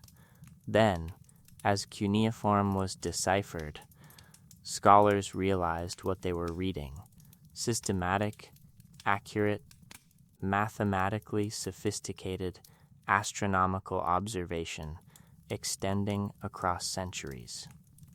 The data is so precise that modern astronomers have used Babylonian observations to study long-term changes in Earth's rotation, variations in solar system orbital mechanics, even to identify possible supernova events recorded in the ancient night sky. The diaries are legitimate scientific documents, as rigorous as any contemporary astronomical survey, which raises an uncomfortable question. If Bronze Age astronomers could achieve this level of precision and dedication, what else could they accomplish that we've dismissed as impossible? If their observations of Mars are accurate, should we take seriously their claims that Mars was once different, that it changed within memory, that it died? The tablets don't state this explicitly, but between the precise measurements, the obsessive tracking, the references to atmospheric phenomena and attendant moons, there's an unmistakable pattern. The Babylonians weren't just watching Mars, they were monitoring it, maintaining surveillance, tracking a world that mattered desperately for reasons they may no longer have consciously understood but honored through institutional practice. Watching a dead planet, recording its position night after night, calculating where it would appear decades hence, preserving data with religious devotion. Not because Mars controlled harvests or predicted fortunes, but because once, long ago, someone had told them to watch Mars, someone who knew why it mattered, someone who remembered when it was alive.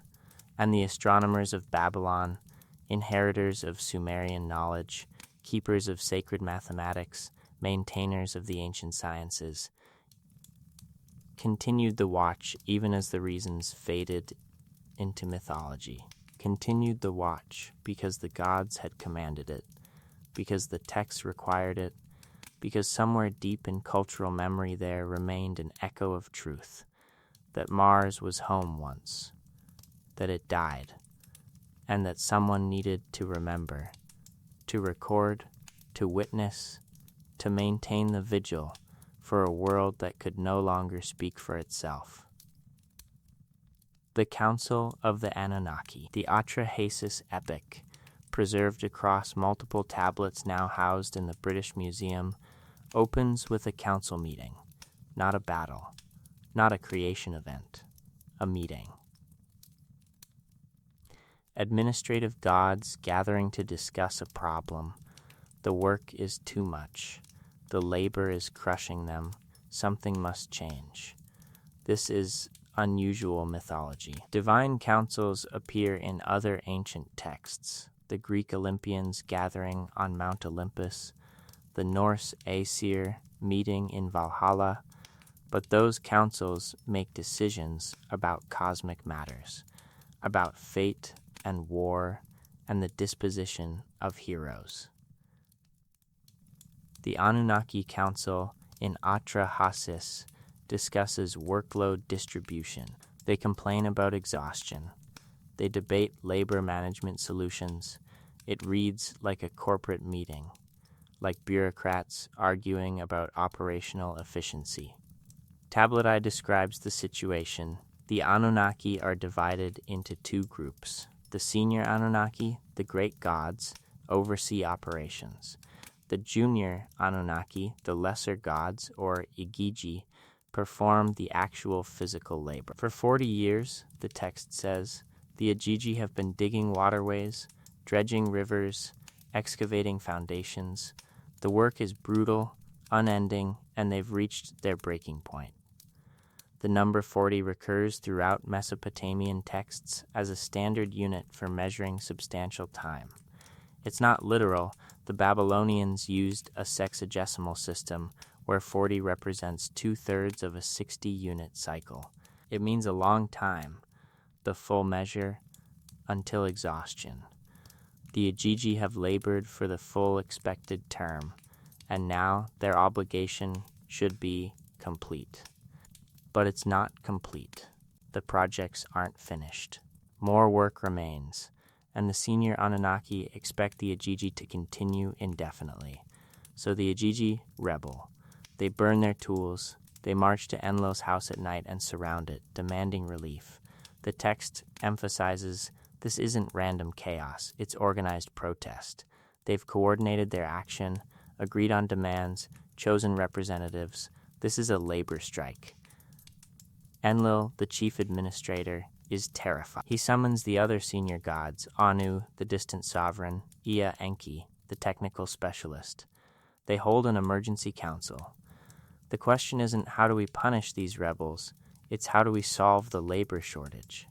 E proposes a solution: create humans, not as beloved children or spiritual beings, but specifically as worker substitutes. Let the birth goddess create mankind, and let mankind bear the yoke of the gods. The text is explicit about purpose. Humans will perform the tasks the Igigi can no longer sustain. They'll dig the waterways, dredge the channels, maintain the infrastructure. The council agrees. They call Belet Ili, the birth goddess, and instruct her to fashion humans.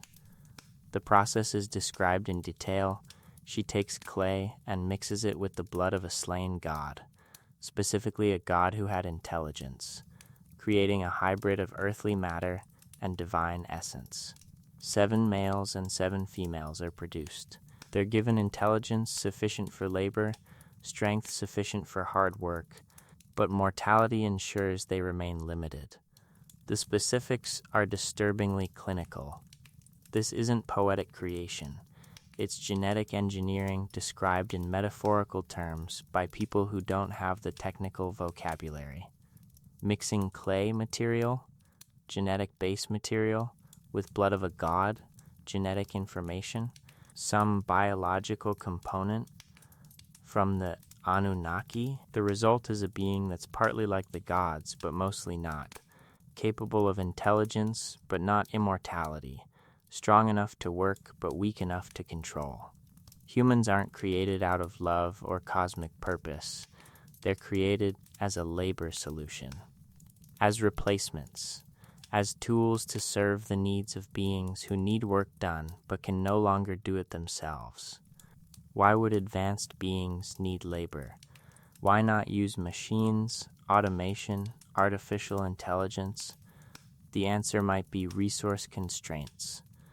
If the Anunnaki were refugees from Mars, they'd arrive on Earth with whatever they could transport. Limited technology.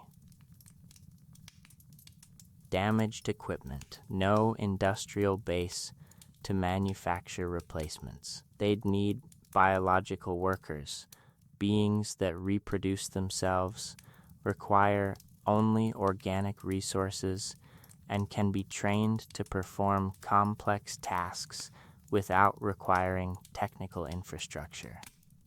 Humans, in other words. The perfect workforce for a civilization operating with catastrophically reduced resources.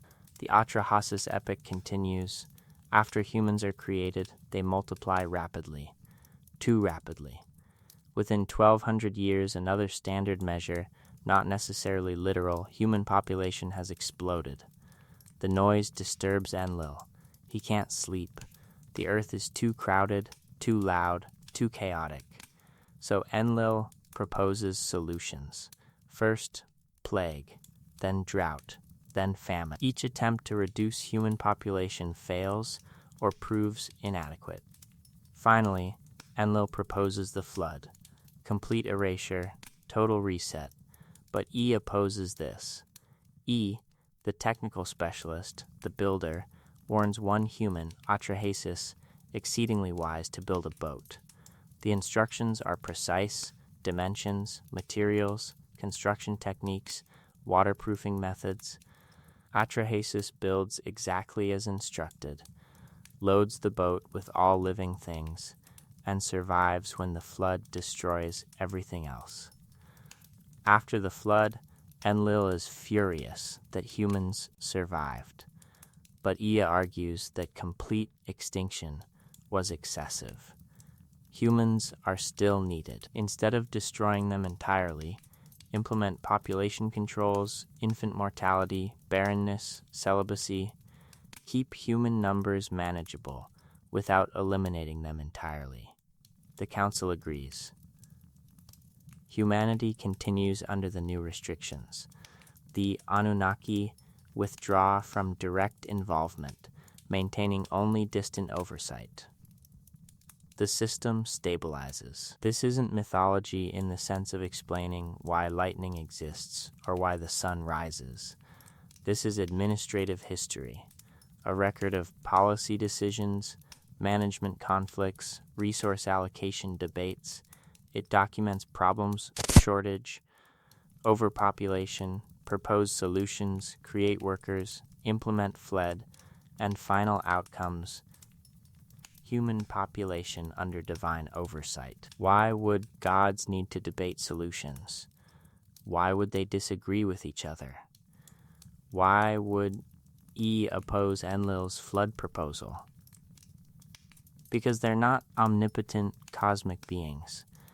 They're administrators with different priorities, limited resources, conflicting agendas. They operate within constraints. They make mistakes. They argue about the best course of action because they don't have perfect knowledge or unlimited power. They're refugees, essentially. Survivors of catastrophe managing a crisis with inadequate resources on an unfamiliar world, trying to rebuild civilization under adverse conditions, making difficult choices about who lives and who dies based on resource calculations. That reads as evil from our perspective, creating humans as slaves, implementing plagues and floods to control population. But from a refugee management perspective, it's pragmatic. You have limited resources. You need labor. You create a workforce. Then that workforce reproduces beyond sustainable levels. You implement controls. You prioritize survival of the system over individual welfare. It's dark, but it's consistent, and it matches the text far better than reading it as allegory or spiritual metaphor. The Atrahasis tablets date to the Old Babylonian period, around 1700 BC, but the story is older.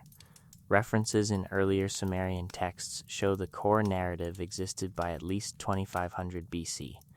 It's one of humanity's oldest recorded stories, and it's about labor disputes, resource management, and population control. Why would Bronze Age humans invent such a story?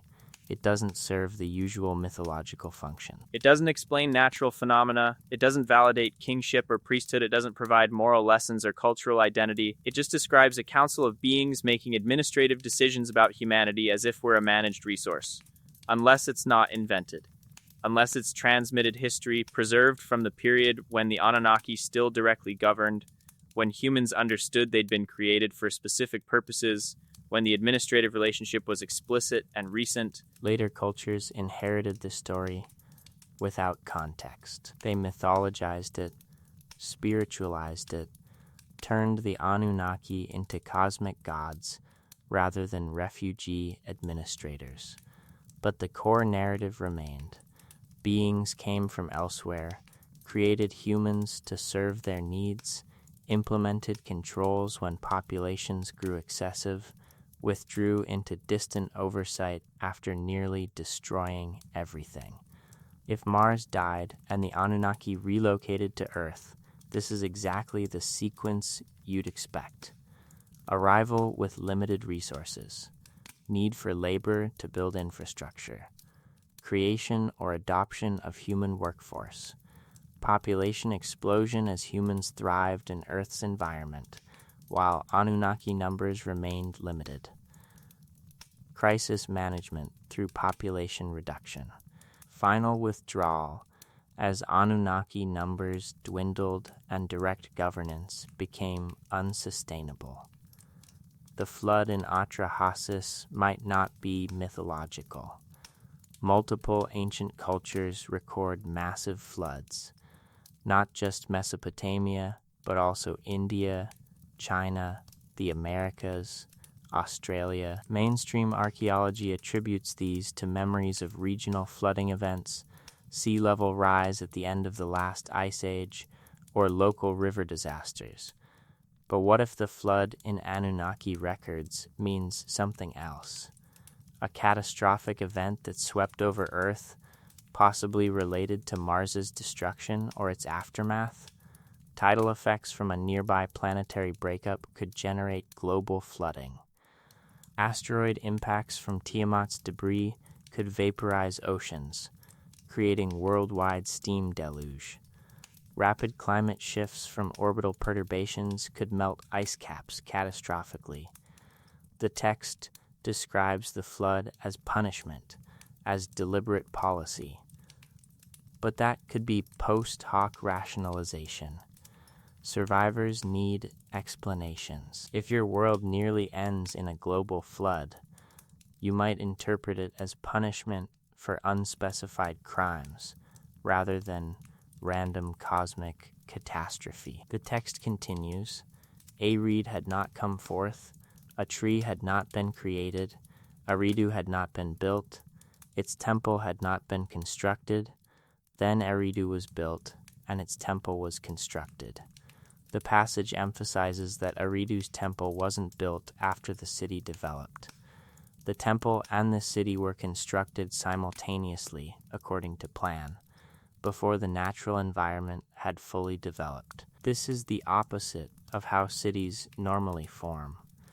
Cities grow around resources, water sources, trade routes, fertile farmland, defensive positions. Temples get added later, built at sites where something significant occurred. But Eridu's temple predates everything else. It's the reason for the city, not a consequence of it. The temple's subterranean chamber, discovered during excavations, contained no burial goods, no votive offerings, no decorative elements, just a precisely constructed room accessed by descending stairs, its walls carefully plastered, its floor level and drained. When excavators found it, the chamber had been deliberately filled with clean sand and sealed. Why seal a ritual chamber? If it served ceremonial purposes, you'd maintain it indefinitely, continuing the rituals across generations. You only seal something when it's no longer functional, when its purpose has been completed or has become impossible to fulfill. The chamber's orientation is interesting. It aligns with the temple above, but its floor sits precisely at the water table level, the point where groundwater naturally accumulates. In ancient times, when sea levels were higher and the Persian Gulf extended farther inland, Eridu sat at the interface between fresh water, the Euphrates, and salt water, the Gulf. The temple chamber would have accessed the groundwater directly, allowing water to seep in or be drawn up. Enki's title was Lord of the Abzu, Lord of the Subterranean Waters. His temple, the Abzu, literally means House of the Deep Water. If the chamber served a function related to water access, not symbolic ritual water, but actual physical water, its sealing would coincide with changes in hydrology, sea level, or groundwater access, or with the end of communication with subsurface Mars. Eridu's occupation history shows a clear pattern: intensive development from 5400 Beek to approximately 2400 Beek, then gradual decline. By 2000 BC, the city is largely abandoned. The temple continues to receive minimal maintenance, but the urban population has migrated elsewhere. What caused the decline? Standard archaeological explanations cite climate change, shifting river courses, salinization of agricultural land. All are plausible. Southern Mesopotamian sites routinely suffer these problems. But Eridu's decline coincides precisely with the end of the early dynastic period, the period when, according to the Sumerian king list, the last antediluvian dynasties were replaced by fully human post-diluvian kingship. as if Eridu's significance was tied to its role as an interface between two eras, the time when the Anunnaki governed directly and the time when humans governed alone. Once that transition completed, once the last contact was lost, Eridu's special status ended. It became just another city in a crowded floodplain, no longer necessary, no longer sacred. The Eridu Genesis tablet describes pre-flood civilization in detail. 5 cities existed: Eridu, Bad Tabira, Larak, Sipar, and Sharupak. Each had a patron deity from the Anunnaki. Each served a specific function in the overall administrative system. Eridu was the center for water management and wisdom preservation. Bad Tabira handled craft production and metallurgy. Larak focused on astronomical observation. Sipar managed solar cult activities. Sharupak administered grain storage and distribution. This isn't random city development. It's planned specialization. Different cities performing different functions in an integrated system. That requires central planning, coordinated development, resource allocation according to strategic priorities. It requires refugee settlement planning. If you're evacuating Mars with limited transport capacity, you can't bring entire cities.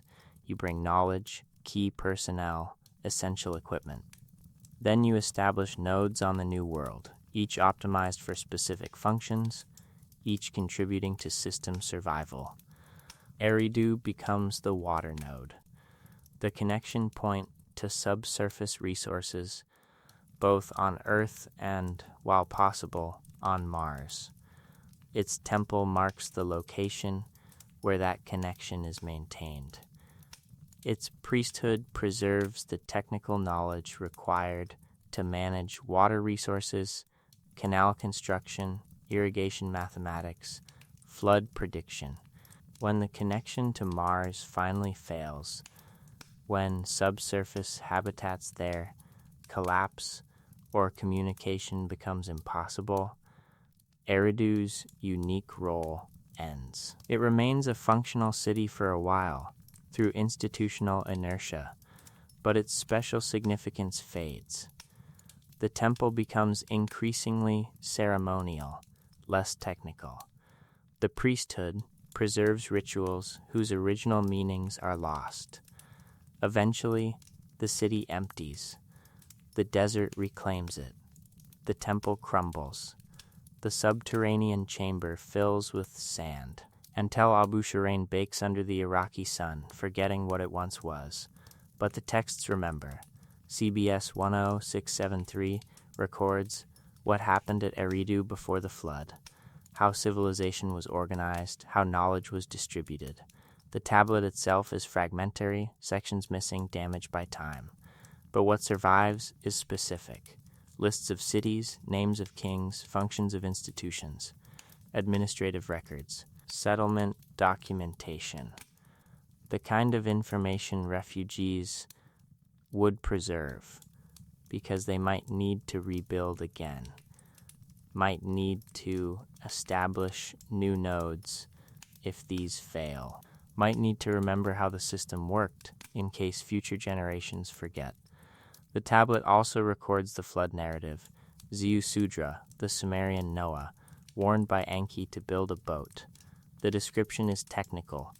A boat you shall build. Its structure shall be entirely of pitch, strong over weak, above and below. Cover it with a roof.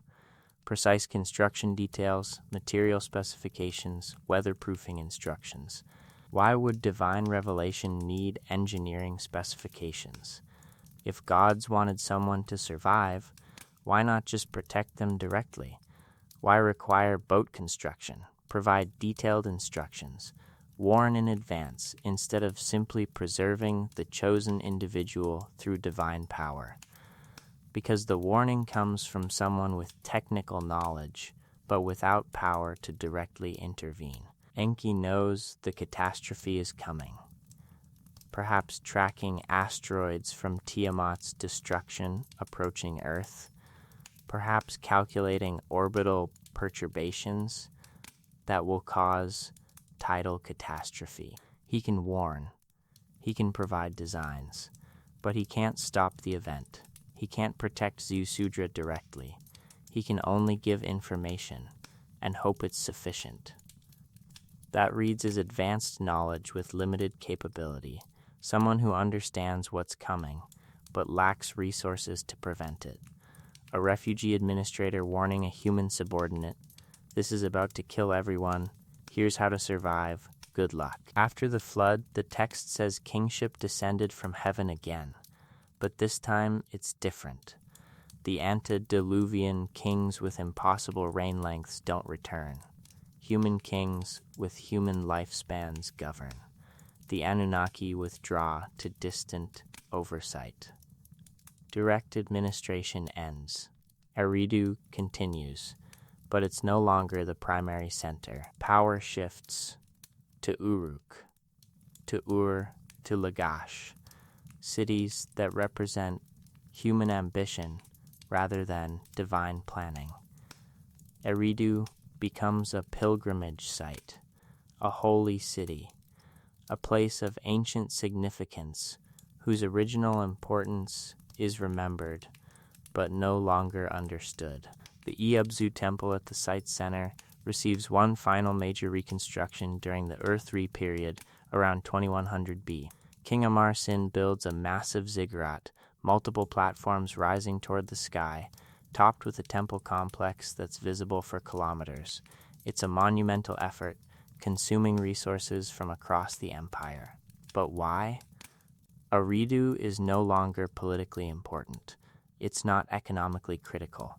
It sits in a marginal location away from major trade routes. Why invest so heavily in rebuilding its temple? Perhaps as a final attempt at contact, as a signal visible from orbit, from Mars, from wherever the Anunnaki might still maintain observation posts. Build high enough, perhaps they'll see, perhaps they'll respond, perhaps the old connection can be restored. They don't respond.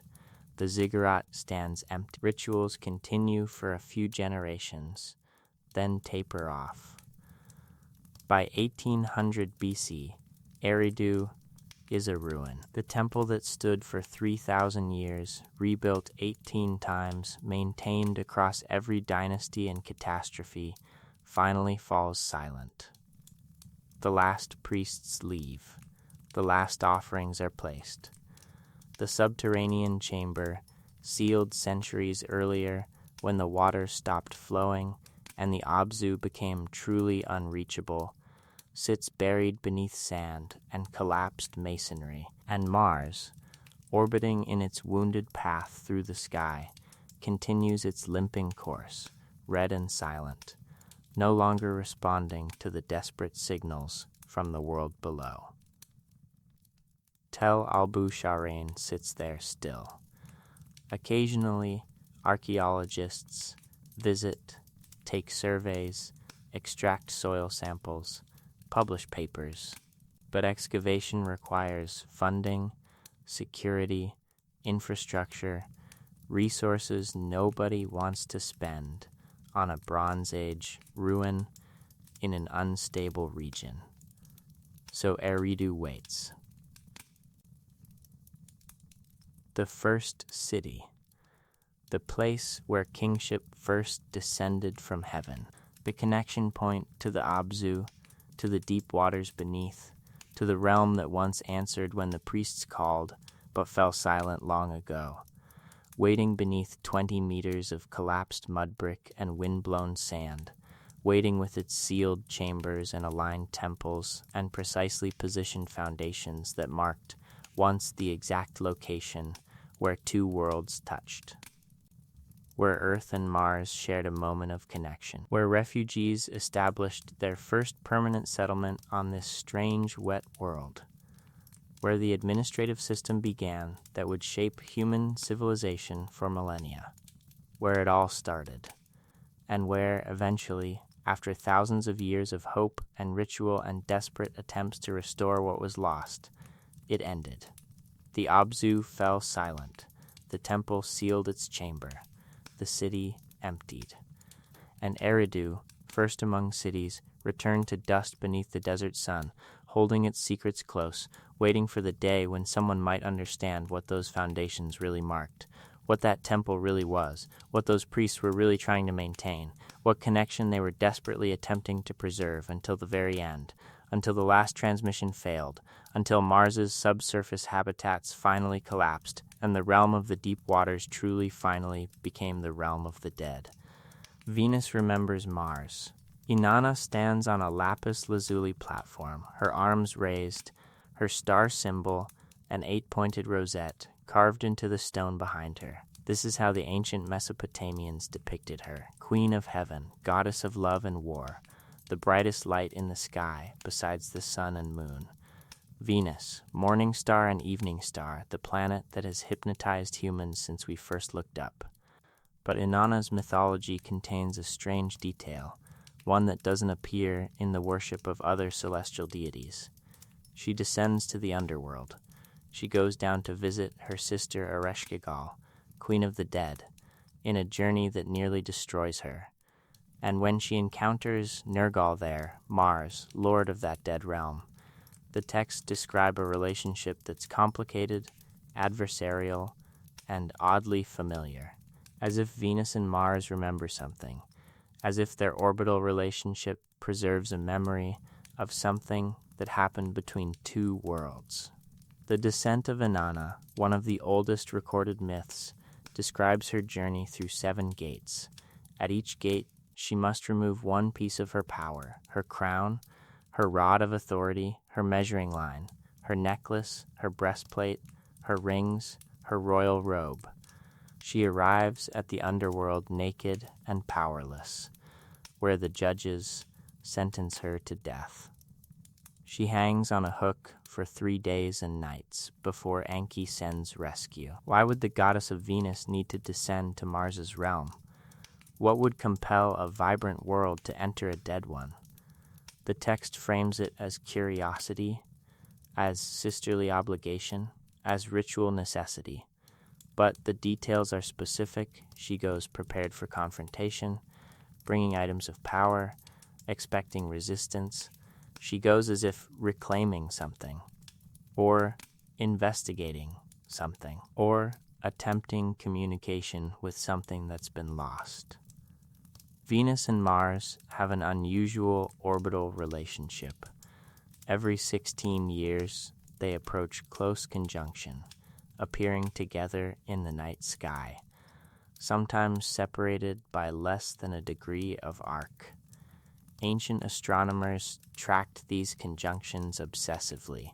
The Venus tablet of Amisa Duca, dating to the 17th century BC, records Venus's positions over 21 years with mathematical precision, noting specifically when Venus appeared near Mars. These conjunctions weren't considered favorable. Unlike Jupiter's conjunction with Venus, Sitter-Denophile, or even Mercury's approach, Mars-Venus conjunctions were viewed as dangerous, unpredictable, requiring ritual mitigation, as if the two planets meeting represented a problem, a resumption of ancient conflict, something that needed to be magically prevented from causing disaster. What could make the conjunction of two planets dangerous? They're millions of kilometers apart. Their gravitational influence on Earth is negligible. Yet, Mesopotamian astrology treated Mars-Venus conjunctions as serious enough to require royal attention, temple rituals, and careful observation. Unless the danger isn't gravitational. Unless it's memorial. Unless seeing Mars and Venus together triggered memories or activated systems or represented something that survivors wanted desperately to prevent from recurring. The Inanna-Nergal texts describe their interactions as hostile, but not purely antagonistic. They negotiate. They establish boundaries. They reach agreements about jurisdiction. Nergal rules the underworld. Inanna rules the heavens. Neither infringes on the other's territory. This isn't the relationship between random deities. It's territorial division, like a treaty between neighboring powers who've fought before and want to avoid fighting again. Venus's orbital mechanics position it closer to the Sun than Earth. It orbits in the inner zone, well away from the catastrophe region between Mars and Jupiter. If Tiamat's destruction devastated Mars, Venus would have escaped relatively unscathed. Possibly some bombardment from debris, possibly atmospheric disturbances, but nothing like the core-disrupting impacts Mars suffered. Venus could have remained habitable during a period when Mars became uninhabitable. It could have served as a way station, a temporary refuge, a secondary base while Earth was being prepared for full occupation. The descent of Inanna might encode that transition. Venus was once inhabited, clothed in our, but it was abandoned. She descends, strips away her authority, her population relocated to Earth, her rescue and return, leaving Venus empty except for memory. Al-Reshkigal remains in the underworld. Venus today is hell. Surface temperatures average 464 C, hot enough to melt lead. Atmospheric pressure at ground level equals being a kilometer underwater on Earth. The atmosphere is 96% carbon dioxide with clouds of sulfuric acid. Nothing survives there. It's arguably more hostile than Mars. At least Mars's surface pressure allows for insulated habitats, whereas Venus's pressure and heat crush and cook anything that lands there. But Venus wasn't always this way. Planetary scientists increasingly believe Venus once had liquid water oceans. Its current runaway greenhouse effect resulted from losing that water, allowing carbon dioxide to accumulate unchecked. Recent atmospheric modeling suggests Venus could have been habitable, possibly even Earth-like, as recently as 700 million years ago, though more conservative estimates place the transition to current conditions at 2-3 billion years ago. If catastrophic events in the inner solar system destabilized multiple worlds, Venus might have lost its water through atmospheric stripping similar to Mars. Or volcanic outgassing might have accelerated, overwhelming the cooling effects of oceanic absorption. Or orbital changes might have moved Venus closer to the Sun, triggering runaway heating. The Inanna texts describe her as emerging from water, as the Queen of Heaven and Earth, suggesting dual domains, celestial Venus as Cap and terrestrial Venus as habitable surface. If Venus was habitable and then wasn't, the mythology would preserve that memory, a world that died, but whose spirit survived by relocating. The 8-pointed star symbol is curious. 8 is Venus's sacred number, because Venus's synodic period, the time it takes to return to the same position relative to Earth, is almost exactly 584 days, which produces a 5-pointed star pattern over an 8-year cycle. Track Venus's position at each inferior conjunction for 8 years, and the points draw a pentagram. But Inanna's symbol shows 8 points, not 5. Unless the 8 points represent something else. 8 worlds, 8 stations, 8 nodes in a network that once connected habitable planets, Mercury, Venus, Earth, Mars, 4 inner planets, 4 gas giants beyond, Jupiter, Saturn, Uranus, Neptune. That's 8 major worlds in the solar system. If you include Tiamat before its destruction, you get 9. Sumerian cosmology frequently references 9 or 10, depending on the text. What if the 8-pointed star doesn't symbolize Venus's orbital pattern, but rather Venus's role as one node in an 8-planet network? A communication relay, a way station, one piece of a civilization that spanned multiple worlds before catastrophe reduced it to one, Earth, with Mars dying and Venus abandoned. The texts describe Inanna stealing the mez from Enki. Sacred knowledge, divine powers, the fundamentals of civilization. She gets Enki drunk, he reveals the mez, she takes them to her city Uruk, establishing Uruk as the dominant power.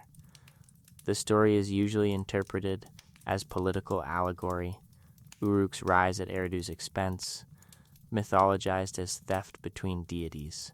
But read literally, Venus, In, obtains critical knowledge from the water realm Enki, Abzu/Mars,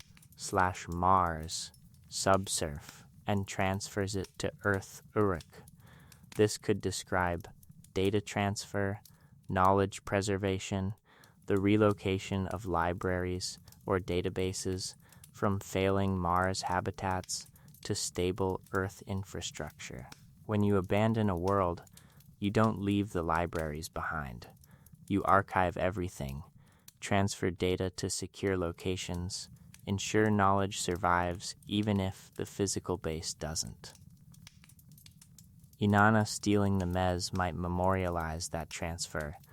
Mars's accumulated knowledge moved to Venus temporarily, then to Earth permanently, as Venus also became untenable. The descent of Inanna ends with her return, but she doesn't come back alone. She brings demons, the Gala, who seize her husband Dumuzi and drag him to the underworld as her replacement. Someone must stay in the realm of death. Someone must pay the price of returning. If Inanna's descent represents Venus's population evacuating, someone would have to stay behind to maintain systems, monitor the collapse, ensure final shutdown procedures completed. The Gala dragging Dumuzi down might encode that sacrifice. Personnel who remained on Venus to facilitate the evacuation, knowing they wouldn't leave themselves. Dumuzi's mythology is pastoral. He's a shepherd god, associated with fertility and agriculture. He represents life, growth, living systems. His consignment to the underworld represents life ending, growth stopping, the transformation of a living world to a dead one. Half the year, Dumuzi dwells below. Half the year, he returns. The myth explains seasons, the cycle of growth and dormancy. But it also describes a world that's partially alive and partially dead, that transitions between states, that remembers vitality but exists in death. That's Mars. Surface dead, subsurface possibly still active in Inanna's time, cycling between hope, maybe systems can be restored, and despair, no, it's truly dead, nothing remains. Venus and Mars approach conjunction every 16 years. Ancient astronomers tracked these events with anxiety. The goddess of life approaches the god of death. The bright planet nears the red planet. Two worlds that remember when both were habitable, meeting briefly across the void, then separating for another cycle. Nothing dangerous happens gravitationally.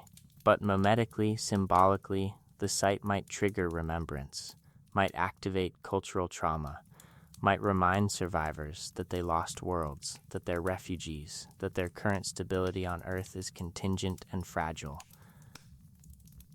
So they perform rituals. They ward against the conjunction. They treat Mars-Venus approaches as threats requiring magical mitigation. Not because the planets themselves pose danger, but because remembering poses danger. Because survivor populations need to forget if they're going to adapt, need to release the past if they're going to commit to the present. Inanna's temples were numerous, her cult widespread. Venus worship dominated ancient religion in ways Mars worship didn't. Mars received respect, fear, ritual observation. But Venus received devotion, love, passionate engagement. People worshipped Mars because they were afraid. People worshipped Venus because they remembered love, remembered beauty, remembered life as it was before. Venus as the last habitable world before Earth. Venus as the way station where refugees paused, regrouped, mourned what they'd lost on Mars. Venus is the place where they finally accepted they couldn't go home, couldn't restore what was destroyed, couldn't rebuild on worlds that no longer supported life. Where they looked at Earth, wet, green, teeming with primitive life, magnetically protected, climatically stable, and made the decision to stay, to adapt, to become terrestrial, to forget as much as possible what they'd left behind. But some memories persist, encoded in mythology, in astronomical observation, in the 8-pointed star that marks Venus as a node in a network that no longer functions, in the descent narrative that describes investigating a dead world and barely escaping, in the conjunction warnings that treat Mars and Venus approaching each other as cosmically significant, in the persistent sense that Venus and Mars share history, that they remember something together, that when they meet in the sky, they're not just celestial bodies passing, they're two survivors encountering each other, acknowledging shared loss, bearing witness to what can never be restored, the bright world and the dead world, morning star and god of dust, life and death orbiting the same sun, separated by earth between them, never touching but eternally aware of each other. Remembering, always remembering, even if the humans watching from below have forgotten what they're really seeing. The mathematics of catastrophe in tablet BM 45728, housed in the British Museum's cuneiform collection, Babylonian astronomers calculated the orbital period of Saturn as 10,759 days. The modern measurement, 10,759.22 days. They were off by approximately 5 hours across a 30-year orbital cycle, an error of 0.002%. This isn't approximate naked eye astronomy. This is precision observation maintained across generations, data accumulated over centuries, mathematical analysis sophisticated enough to extract accurate long-term periods from noisy observational data. The Babylonians didn't have telescopes. They didn't have precision chronometers. They didn't have computers or calculators. They used shadow clocks, water clocks, and careful attention to star positions. Yet they achieved accuracy that wouldn't be matched in Europe until the Renaissance. How? The standard answer: centuries of continuous observation, patient accumulation of data, mathematical techniques developed through trial and error, all true. But that explanation assumes Babylonian astronomy started from scratch, that every technique was invented indigenously, that no knowledge was inherited from earlier sources. What if they didn't start from scratch? What if the mathematical frameworks were received fully developed, preserved through priesthoods, maintained even after their origin was forgotten? The astronomical texts use a sophisticated coordinate system. They divide the ecliptic, the sun's path through the sky, into 12 equal sections, each 30 degrees. They assign planetary positions relative to fixed stars within those sections. They calculate not just where planets are, but where they will be, projecting positions years or decades ahead using mathematical models. These models require understanding orbital mechanics at a level that shouldn't exist in the Bronze Age. You need to know planets orbit in ellipses, not circles. You need to account for varying orbital speeds. Planets move faster when closer to the sun, slower when farther away, Kepler's second law, not formalized until 1619 C, but apparently known to Babylonian astronomers 2,000 years earlier. You need to understand that Earth itself is a planet orbiting the sun, that the apparent retrograde motion of planets results from Earth overtaking them in its faster inner orbit. The Babylonian models implicitly assume heliocentric mechanics, even though official Mesopotamian cosmology described a flat Earth with celestial bodies rotating above. This disconnect appears repeatedly. Official religious texts describe the cosmos in geocentric terms: Earth stable, heavens rotating, stars fixed on a celestial sphere. But working astronomical texts use mathematical models that only make sense in heliocentric terms, treating Earth as one planet among many, as if two different knowledge systems existed simultaneously, one for public consumption, cosmology matching observational appearance, and one for technical use, heliocentric mechanics matching physical reality. Why maintain two systems? Perhaps because the heliocentric knowledge was inherited from sources who understood orbital mechanics directly, who'd observed planets from multiple vantage points, who'd calculated orbits because they needed to navigate between worlds, who'd developed sophisticated models because their survival depended on accurate predictions. When that source civilization collapsed and survivors relocated to Earth, the technical knowledge would be preserved by specialist priesthoods even if broader cultural understanding regressed. The priests would maintain the calculations, perform the observations, generate the predictions, without necessarily understanding why the mathematics worked, only that it did work, that the models accurately forecasted planetary positions, that the inherited knowledge was reliable.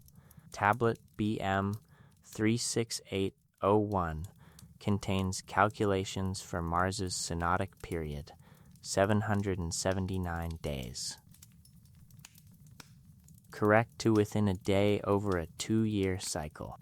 But the tablet also contains something odd: calculations for Mars's orbital period, the time Mars takes to complete one orbit around the Sun, given as 687 days. Modern measurement, 686.98 days. The Babylonians couldn't directly observe Mars's orbital period. You'd need to track Mars from a non-Earth vantage point to measure how long one complete Martian year takes. From Earth, you can only observe Mars's synodic period, how long it takes to return to the same position relative to Earth-Sun alignment. Calculating the actual orbital period requires sophisticated mathematics and assumptions about heliocentric geometry. The Babylonians had it correct. They knew Mars's year length to within hours. How? Either through remarkably advanced mathematical modeling or through inherited data from observers who'd actually been on Mars and measured directly. The texts contain another anomaly: descriptions of Mars's seasons. Mars's axial tilt is 25 degrees, similar to Earth's 23, 5 degrees, producing seasonal variations as different hemispheres tilt toward or away from the Sun. The Babylonian astronomical tablets note that Mars exhibits seasonal changes, that its appearance varies beyond simple distance brightness effects, that certain markings on the planet become more or less visible in cyclical patterns. You cannot observe Martian seasonal changes with naked eyes from Earth. Mars appears as a reddish dot varying in brightness. Surface markings are invisible without telescopes. Yet the texts reference seasonal variation on Mars as established knowledge, recorded without explanation or justification, as if everyone understood that Mars has seasons, that those seasons matter, that they're worth tracking. This only makes sense if Martian seasonal observations were inherited from people who'd actually witnessed them, who'd lived on Mars through multiple years, watching seasonal dust storms sweep across hemispheres, noting how polar ice caps expanded and retreated, tracking how different regions became more or less habitable depending on the season, who'd needed to know Martian seasonal patterns because their agriculture, their resource extraction, their survival depended on working with Mars's natural cycles. Another mathematical peculiarity appears in tablet AO 6478 in the Louvre, calculations for asteroid positions. Not specific asteroids identified individually, the Babylonians couldn't resolve individual asteroids telescopically, but statistical distributions. The tablet calculates how many small stars, a term, usually meaning dim celestial objects, exist in the region between Mars and Jupiter. The number given, multitude beyond counting, scattered as if from a broken vessel. The asteroid belt contains millions of objects large enough to be considered asteroids, billions if you include smaller debris. It occupies the space between Mars and Jupiter, and Bronze Age texts describe exactly that. Countless objects scattered between the fourth and fifth planets, distributed as if something broke, as if they knew, as if they'd seen it break, as if the catastrophe wasn't ancient geological history but relatively recent, within the cultural memory of the civilization preserving these texts. Tiamat's destruction in the Enuma Elish is dated mythologically, in the time of cosmic creation, when order was established from chaos. But creation time in Mesopotamian thought doesn't necessarily mean primordial origin. It means the moment when current order began, the point when everything that is now became what it is now. If Tiamat broke apart 4 billion years ago during planetary formation, humans couldn't have witnessed it. But if Tiamat broke apart within the last 100,000 years, recent enough for human or post-human observers to record, then creation time means something different. It means the catastrophe that created the current solar system configuration, the event that forced survivors to relocate, the moment when everything changed. The mathematical texts contain trajectory calculations. Tablet BM 41-1085 projects Mars's position at specific future dates with remarkable accuracy. But buried in the calculations is an oddity: correction factors. The mathematics includes terms that compensate for Mars's wounded path, adjustments that account for irregularities in Mars's orbit. These corrections work. They improve predictive accuracy. But why would Babylonian astronomers invent correction factors for orbital irregularities they couldn't directly observe? Mars's elliptical orbit is more eccentric than Earth's, but you'd need decades of precise measurement to detect that mathematically, unless the correction factors weren't invented through observation, unless they were inherited from models created by people who'd directly measured Mars's orbit from Mars, who'd noticed its unusual eccentricity, who'd developed corrections because accurate orbital mechanics mattered for navigation or communication scheduling, who'd embedded those corrections in the mathematical models they passed down to Earth-based successors. The Babylonian astronomical tablets weren't written as documents for posterity. They're working texts, calculations in progress, observational notes, predictive tables.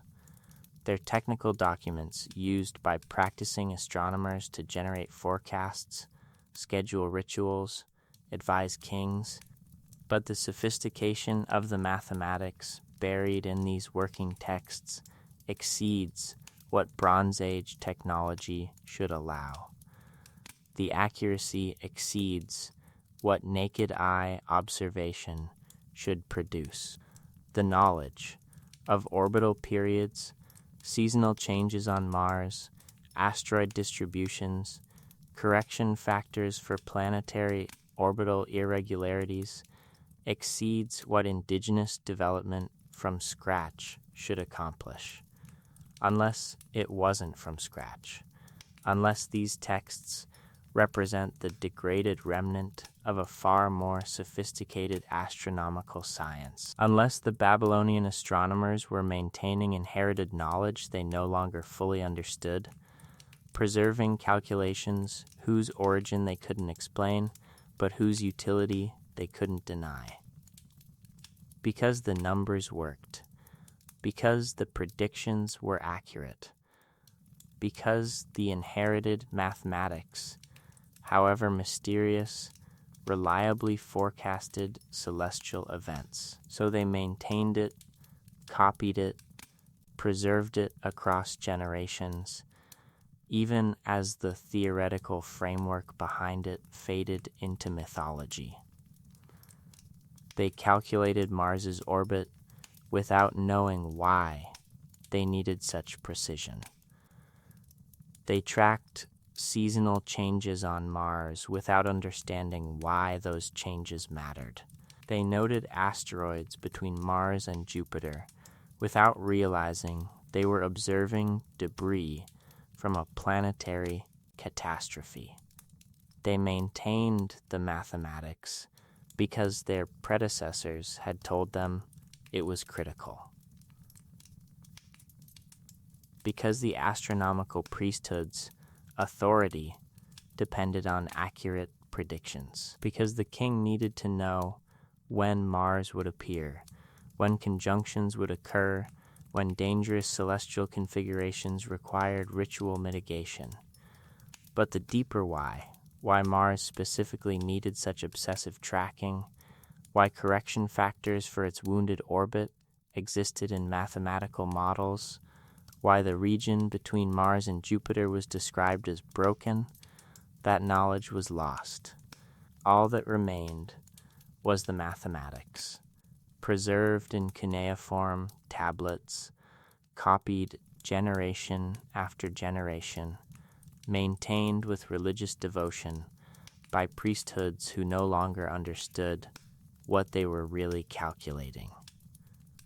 The orbital mechanics of a catastrophe, the mathematics of world-ending disaster, the correction factors for a planet that was gravely damaged and an asteroid belt that shouldn't exist, all preserved, calculated, verified against observation, and carefully transmitted across thousands of years by astronomers who knew the numbers mattered but had forgotten why, who tracked Mars's wounded path through the heavens without realizing they were monitoring the trajectory of a dead world, who calculated corrections for orbital irregularities without understanding those irregularities resulted from catastrophic impacts, who maintained mathematical models inherited from refugees fleeing that very catastrophe.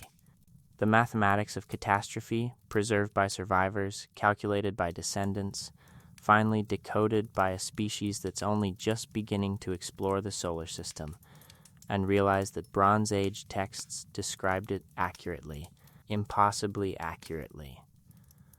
Unless the impossible is simply what we haven't yet accepted as real, what the mainstream cannot explain. The consensus interpretation of ancient Mesopotamian texts is clear. Their mythology, symbolic narratives explaining natural phenomena, legitimizing political structures, encoding cultural values. The Anunnaki are gods, supernatural beings invented to explain thunder, fertility, war. The Enuma Elish is a creation myth, a pre-scientific attempt to understand cosmic origins. The king lists are propaganda, fabricated lineages exaggerating antiquity to justify contemporary rulers. This interpretation is reasonable, evidence-based, and consistent with how we understand ancient literature generally. Scholars haven't dismissed these texts carelessly. They've analyzed them thoroughly, compared them to other mythologies, contextualized them within Bronze Age culture. But there are elements the consensus interpretation struggles to explain. Not obviously, not catastrophically, just poorly. Elements that require special pleading, convenient coincidences, and occasional dismissal of what the texts actually say. First problem, astronomical precision. The Mol.Apen tablets describe planetary positions, orbital periods, and synodic cycles with accuracy that shouldn't be possible using Bronze Age instruments. The explanation: centuries of patient observation accumulating data until patterns emerge. This is plausible for bright, regular objects like Venus. Venus's 8-year cycle is obvious to anyone watching carefully. But Mars? Mars's synodic period of 780 days is irregular, its retrograde motion complex, its brightness variations extreme. Detecting its true orbital period of 687 days requires heliocentric thinking, understanding that Earth and Mars both orbit the Sun at different speeds. The Babylonians officially described Earth as flat and stationary. Their religious texts place Earth at the cosmic center, with celestial bodies rotating above. Yet their mathematical astronomy uses models that implicitly assume heliocentric mechanics. Scholars acknowledge this disconnect, but don't adequately explain why practical astronomy contradicted official cosmology. The usual answer: they didn't understand what their mathematics actually meant. They were using computational tools that worked without grasping the underlying reality. But then, where did those computational tools come from? Who developed heliocentric mathematical models in a geocentric culture? Why would Bronze Age astronomers invent calculational techniques based on assumptions they didn't believe? It's more parsimonious to suggest they inherited the techniques, that someone before them had developed heliocentric astronomy because they understood solar system dynamics directly, and the Babylonians preserved those techniques even after the theoretical framework was lost. Second problem, specific impossibilities. The Sumerian king list records pre-flood rulers with reign lengths spanning thousands of years. The mainstream interpretation: these are symbolic, mythological, not meant as literal chronology. Fair enough. But then why do the numbers follow mathematical patterns? The reigns aren't random. They're multiples of 3600, the Sumerian sar, their largest counting unit. Alulim, 8 sar, 28,800 years. Alalyar, 10 sar, 36,000 year, and Menluana, 12 sar, 43,200 year. If the numbers are purely mythological, why the mathematical regularity? Why not reigned forever or reigned from creation, the kind of language actual mythology uses? Instead, the text provides specific multiples of 3600 as if measuring something in standardized units. One explanation: 3600 represents something other than years. Perhaps orbital cycles of a significant celestial body. Perhaps administrative periods. Perhaps generations under a certain governance system. The text records actual information using measurement units we no longer understand. Mainstream scholarship dismisses this. The numbers are symbolic, representing a very long time, not encoding actual data. But that requires assuming Bronze Age scribes, who were meticulous accountants in every other context, suddenly abandoned precision when recording their own history. Third problem, technical language in divine contexts. The Atrahasis describes humanity's creation using oddly specific biological language. Humans are fashioned from clay, mixed with the blood of a slain god who had intelligence. The birth goddess Belet Ili performs the creation after receiving detailed instructions. 7 males and 7 females are produced, not one breeding pair, but multiple genetic lines simultaneously. The mainstream reading, metaphor for human origins, clay symbolizing earth, divine blood representing the spark of life. But why is the language so technical? Why specify that the sacrificed god must have intelligence, as if that's a genetic trait that transfers? Why create 14 individuals instead of 2?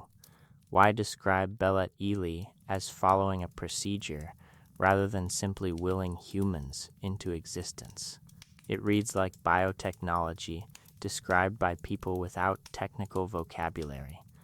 Genetic engineering explained using available metaphors, clay for base organic material, divine blood for genetic information, multiple initial specimens for genetic diversity. Mainstream scholarship says we're pattern matching, seeing modern concepts in ancient texts through confirmation bias. Perhaps. But the alternative requires believing Bronze Age people independently invented biological creation narratives that happen to align with modern genetic engineering principles by pure coincidence. Fourth problem: cross-cultural corroboration. The flood narrative appears in multiple ancient cultures: Mesopotamian, Hebrew, Hindu, Chinese, Native American, Australian, Aboriginal. Mainstream explanation: independent memories of regional flooding events or borrowing from shared sources, but the details match too closely. A warning from divine sources. Specific instructions for building watercraft.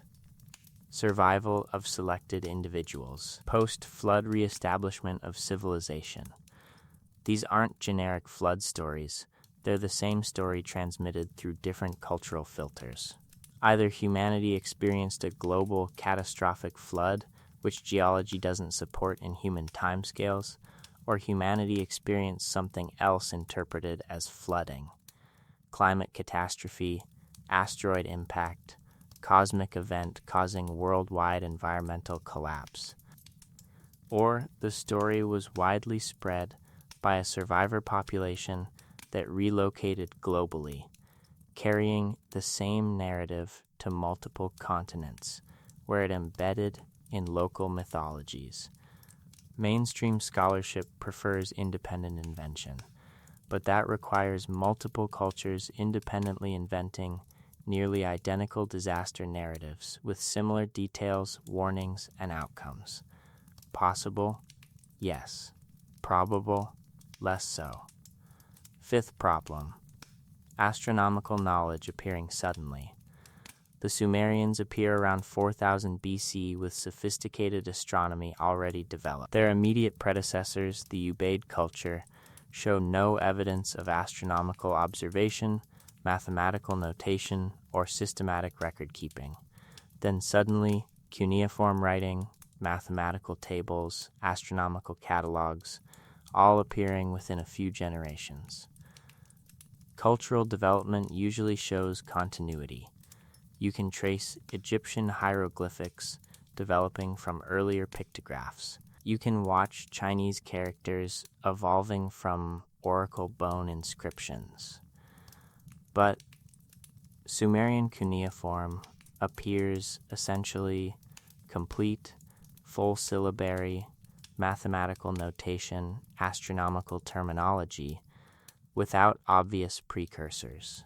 The mainstream explanation: rapid development under favorable conditions, possibly borrowing from unattested earlier cultures whose records haven't survived. This is possible, but it requires postulating ghost cultures that left no archaeological trace except the knowledge they transmitted to the Sumerians. It's an unfalsifiable hypothesis. We don't have evidence for these precursor cultures, but absence of evidence isn't evidence of absence. Alternatively, the Sumerians received knowledge from sources outside their immediate cultural development. Not necessarily aliens, but perhaps refugee populations relocating from catastrophically damaged regions, bringing developed sciences with them. Sixth problem: Mars-specific anomalies. Nergal mythology describes Mars with details invisible to naked eye observation: dust storms, vanished water, subsurface regions, seasonal changes.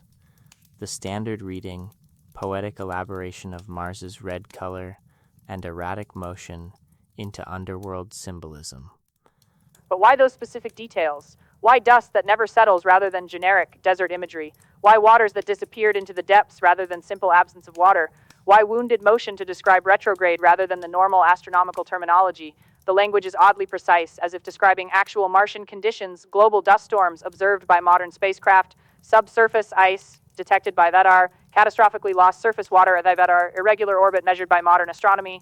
Mainstream scholarship says these are coincidental matches, reading modern knowledge into ancient poetry.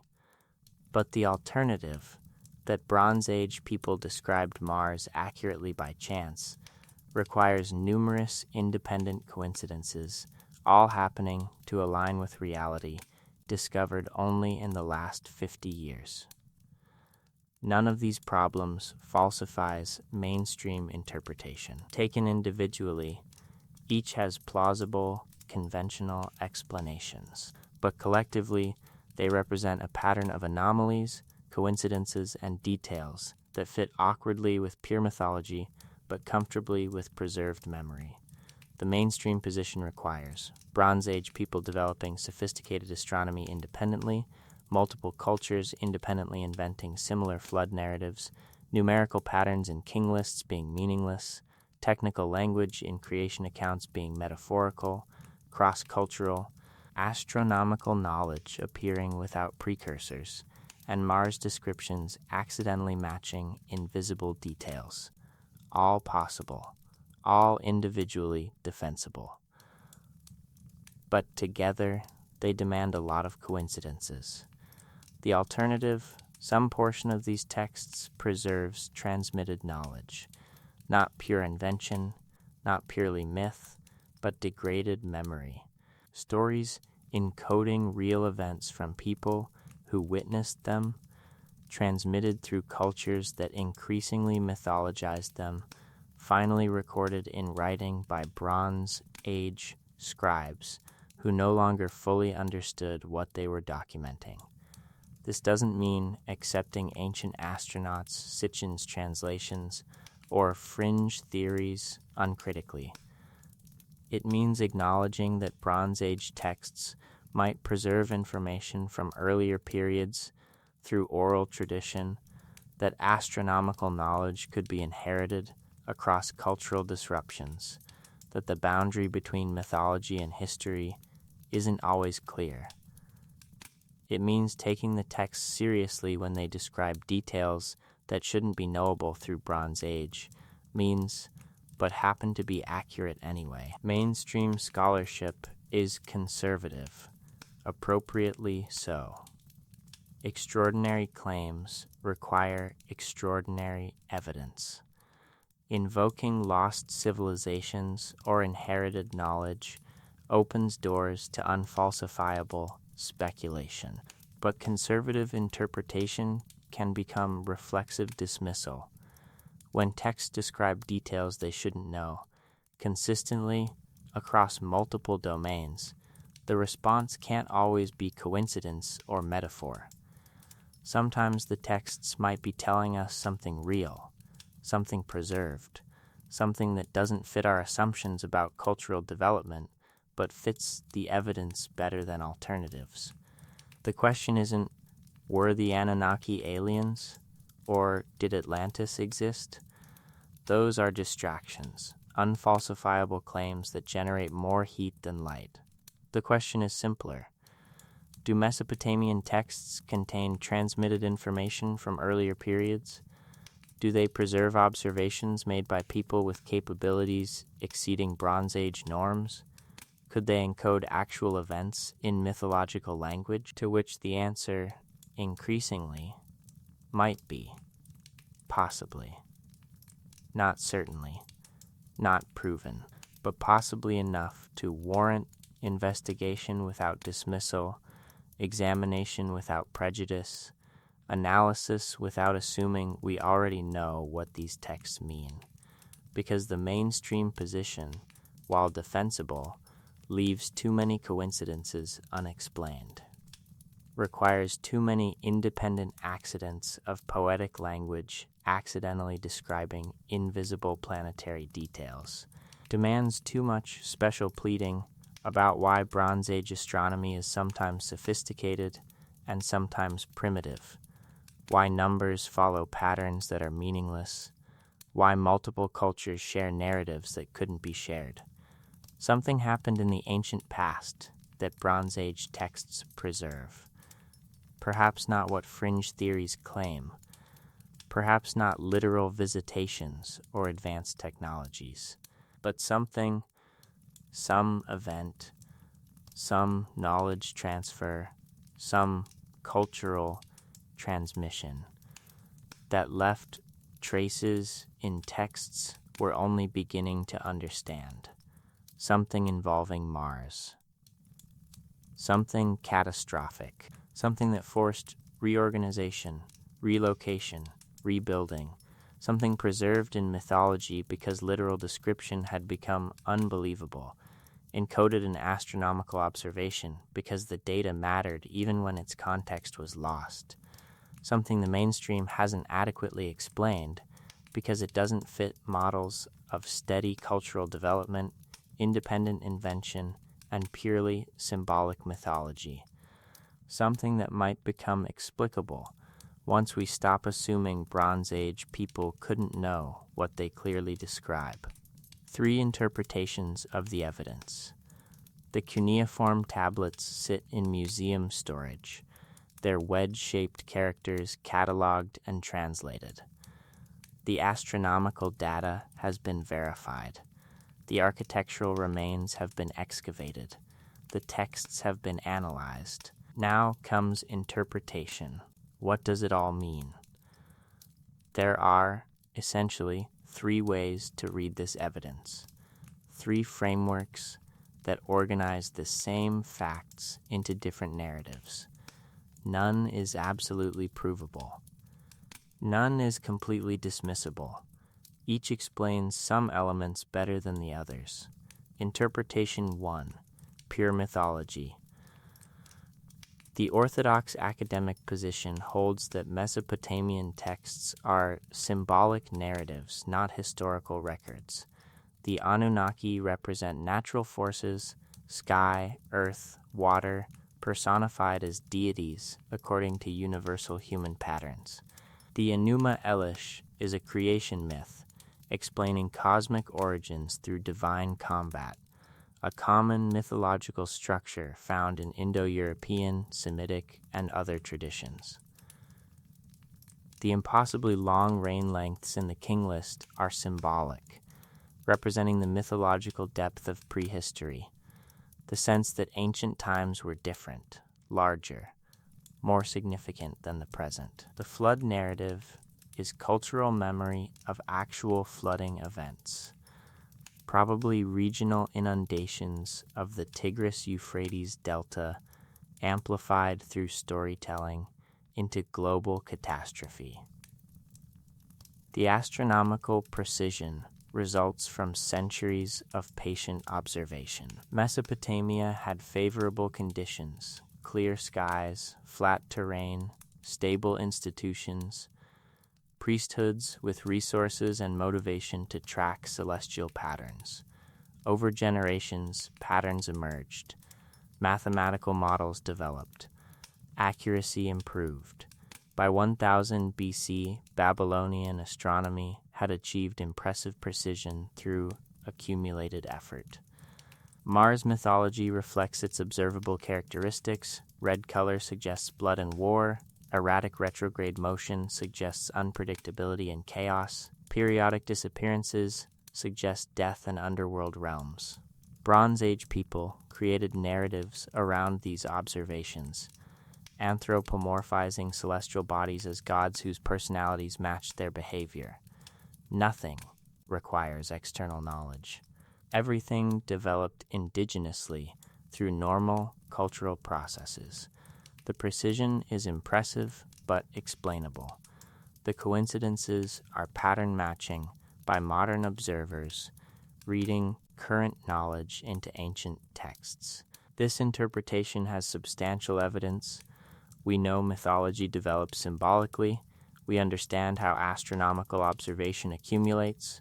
We recognize universal patterns in human storytelling.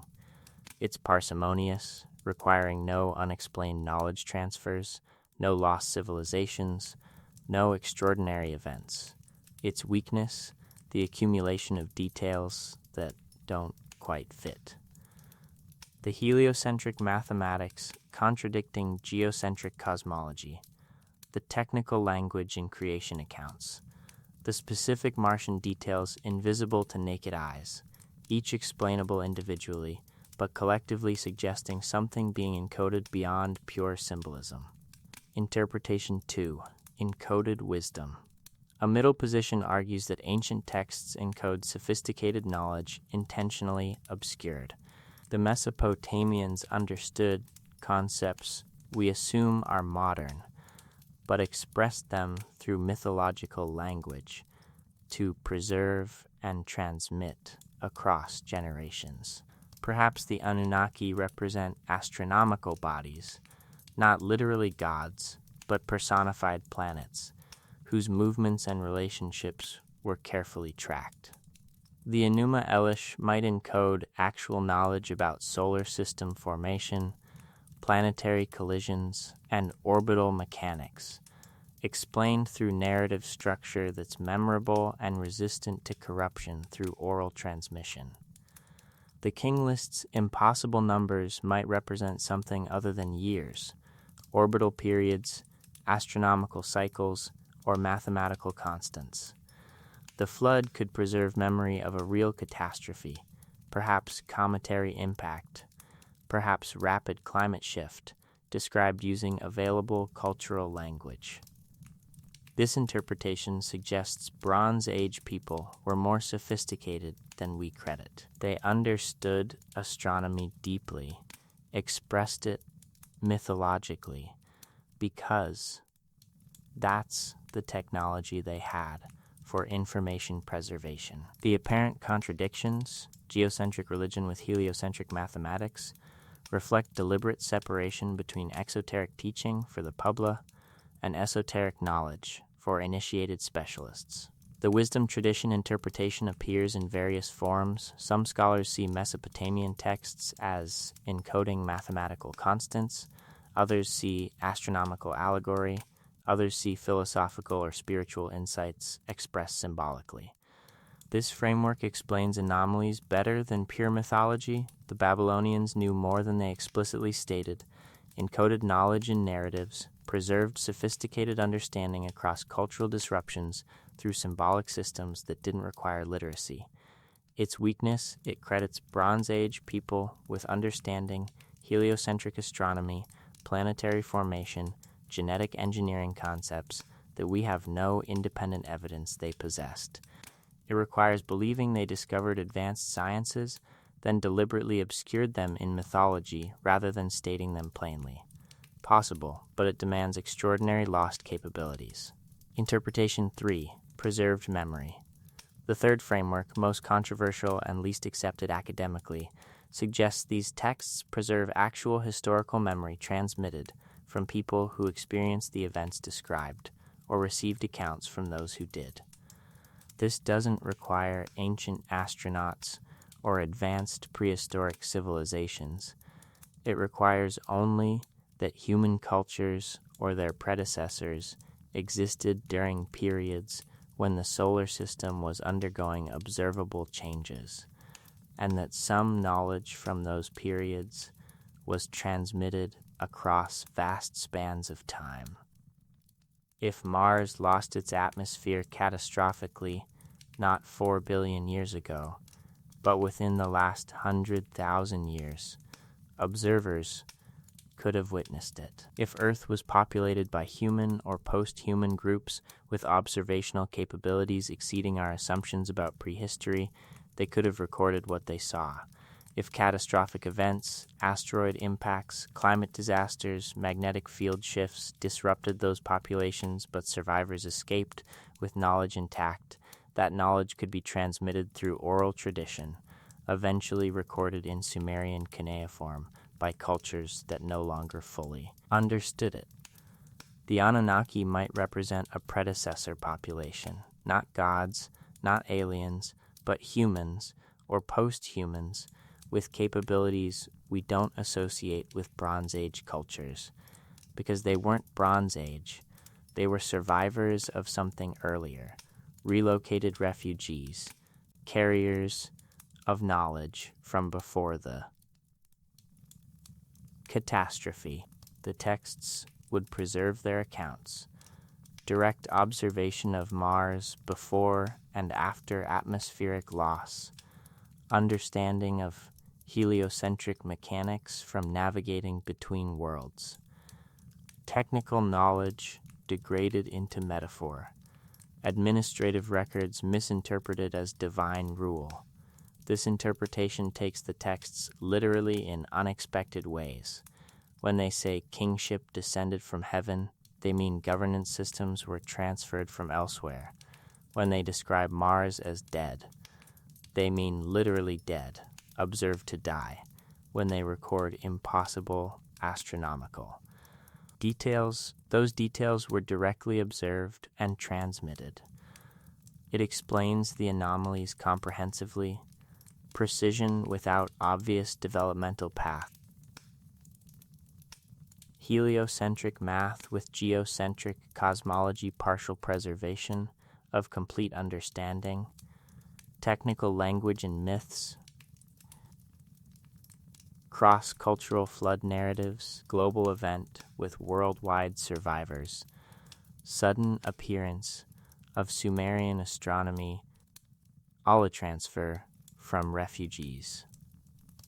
Its weakness, extraordinary claims. It requires events and populations we have no direct evidence for. It pushes catastrophic events into timeframes that geological consensus doesn't support. It demands information transmission across periods when, as far as we know, no writing systems existed to preserve it.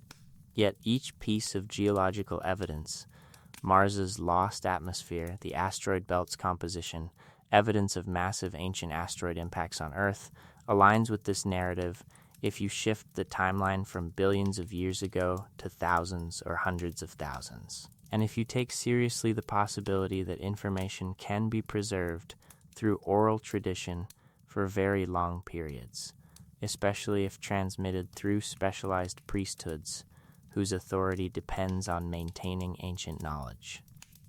Which interpretation fits best? Each has merit.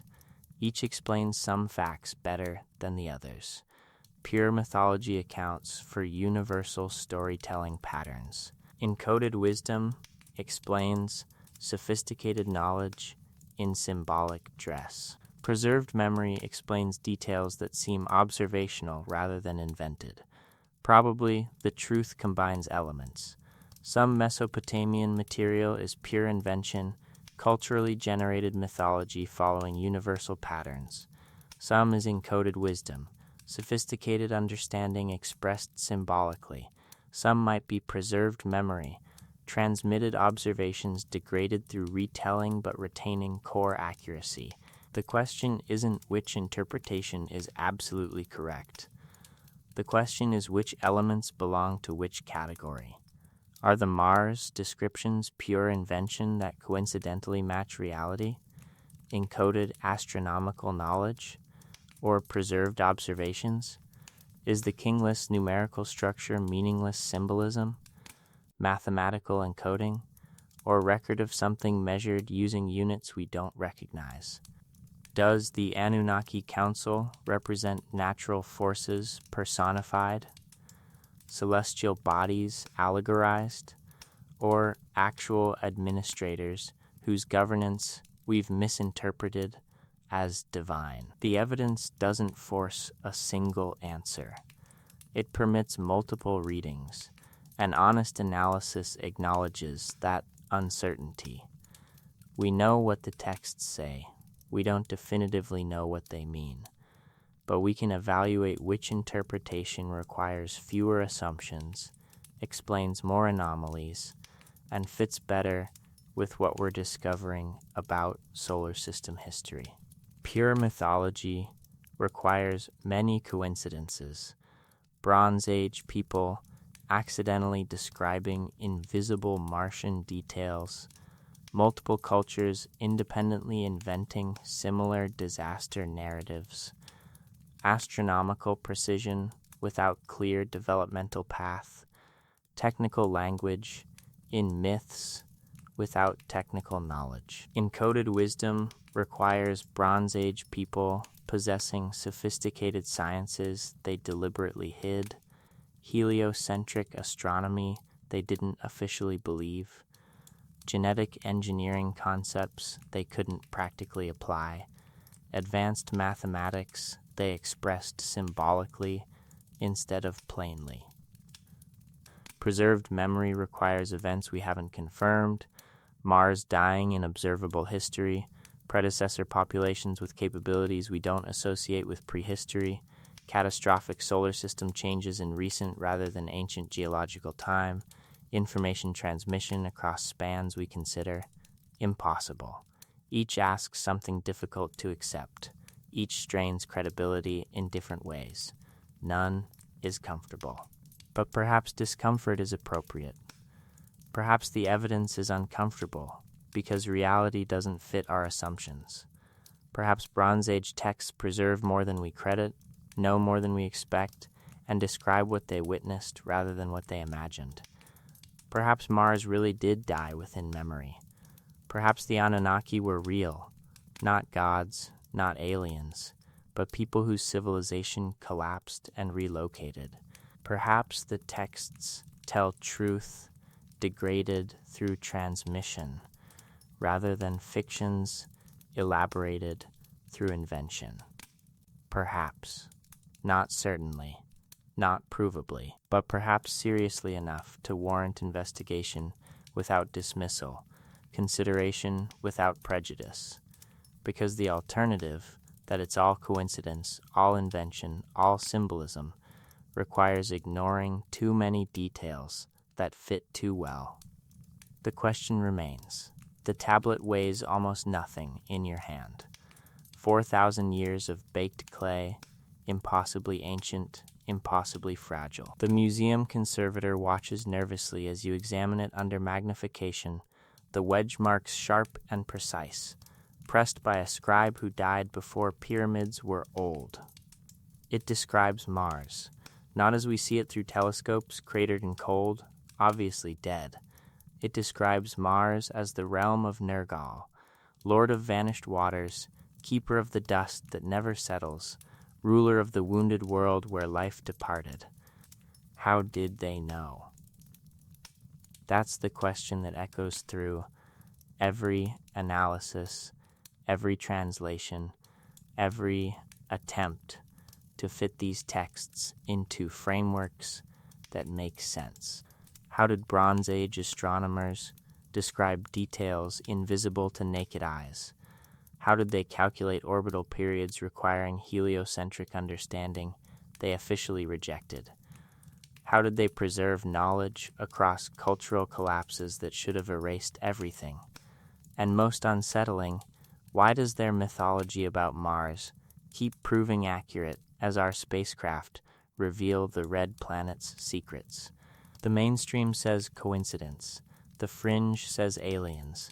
Neither answer satisfies. Both avoid the deeper question, what if these texts mean exactly what they say? What if the Sumerians really were copying records from before the flood? What if the Anunnaki really did govern before withdrawing? What if Mars really was observed to die, recorded by witnesses, transmitted through generations until writing could preserve it? Not metaphorically, not symbolically. Actually. The evidence permits this reading. It doesn't prove it, but it permits it more than our default assumptions acknowledge. We've found ice on Mars, water that vanished into the depths exactly as Nergal's mythology describes. We've measured dust storms that enveloped the planet for months. We've mapped riverbeds that once flowed. We've detected the absence of a magnetic field, the thinness of the atmosphere, the hostility of conditions that nothing can survive. Everything the Mesopotamians described 40 centuries ago, before we had spacecraft, before we had telescopes, before we had any reasonable way of knowing, unless someone told them, someone who'd been there, someone who'd watched Mars die and recorded what they witnessed, encoding it in mythology because the literal truth that worlds can die, that civilizations can collapse, that even planets are mortal, was too terrifying to state plainly. Someone who fled to Earth carrying that knowledge, establishing cities at specific locations, teaching agriculture and mathematics and astronomy, installing governance systems humanity hadn't developed independently. Someone who created or adopted humans as labor because their own numbers were too diminished to rebuild alone. Someone who built temples marking communication points, performed rituals maintaining contact with the home realm as long as possible, observed the red planet obsessively hoping conditions might stabilize, might improve, might allow return. Someone who eventually accepted that return was impossible, that Mars was dead, that Earth was home now, that the old world existed only in memory and texts in the careful astronomical observations maintained generation after generation even as their purpose faded into sacred tradition. The Anunnaki, not gods, not aliens, refugees. This interpretation isn't proven. It may never be proven, but it fits the evidence with fewer forced explanations, fewer convenient coincidences than alternatives, and it answers the question that mainstream scholarship keeps encountering. Why do these Bronze Age texts keep being right about things they shouldn't know? Because they knew. They'd been told. They preserved accounts from people who witnessed Mars before and after, who observed catastrophe directly, who transmitted knowledge because memory was all they had left. Memory and hope. Hope that someday humanity would develop the technology to verify what the texts described, would send spacecraft to Mars and see the vanished waters, the endless dust, the dead lands exactly as recorded, would understand, finally, that mythology isn't always invented, that sometimes it preserves, that the ancients weren't primitive, they were survivors, carrying knowledge from disasters we're only beginning to comprehend. The Weld Blundell Prism sits in Oxford. The Eridu tablets rest in Pennsylvania. The Mole.apn catalogs archive in London. Scattered across museums, catalogued and translated, their contents debated by scholars who have to assume, that Bronze Age people couldn't know what these texts describe. But they did know. The texts are clear. Mars was living, then dead. The Anunnaki governed, then withdrew. Humanity was created, then multiplied. Catastrophe came, then civilization rebuilt. Not metaphor, not allegory. History, transmitted across gulfs of time so vast that literal meaning was lost, but core accuracy remained. History that's waiting for us to accept, to verify, to confirm with spacecraft and rovers and orbital surveys that yes, Mars matches the descriptions. Yes, the chronology fits. Yes, something happened that forced a reorganization of civilization on a scale we've tried hard not to imagine. The question remains, not were the texts right? Increasingly, we can verify they were. But what do we do with that knowledge? Do we continue dismissing inconvenient accuracies as coincidence? Do we maintain that Bronze Age people couldn't know what they demonstrably described?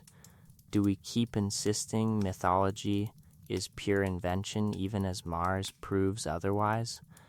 Or do we accept that history is deeper, stranger, and more catastrophic than our models admit? That the past contains events we haven't accounted for, populations we haven't acknowledged, knowledge we haven't credited? That somewhere in our lineage, perhaps very recently in evolutionary terms, we were connected to people who inhabited Mars before it died, who fled to Earth carrying what they could save, who built the first cities and established the first kingship and taught the first astronomers, who created us or adopted us or simply employed us as partners in rebuilding, who governed for a while, then withdrew as their numbers dwindled and human populations exploded, who watched from increasing distance as we spread across the planet they'd chosen as refuge, adapting, succeeding, forgetting our origins, who left texts, precise astronomical tables, mythologies encoding their history, temples marking connection points, king lists recording the transition from their governance to ours, who hoped, perhaps still hope, that we'd eventually understand, that we'd develop science sophisticated enough to verify their accounts, that we'd send missions to Mars and see the evidence with our own eyes, that we'd remember finally what the texts have been saying all along, that Mars was once a living world, that the Anunnaki, whatever they were, whoever they were, ruled there before catastrophe forced them elsewhere. That Earth became the refuge, humanity became the workforce, and the red planet became a tomb orbiting in silent witness to what was lost. The temples at Eridu lie buried beneath sand. The ziggurat that once reached toward the sky has collapsed into shapeless mounds. The subterranean chamber, sealed when the last transmissions from Mars fell silent, sits somewhere beneath 20 meters of accumulated debris, its purpose forgotten, its function mysterious to archaeologists who might someday excavate it.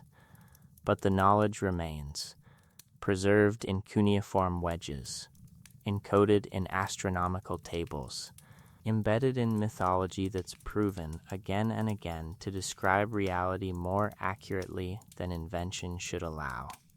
Mars had water. The texts say so.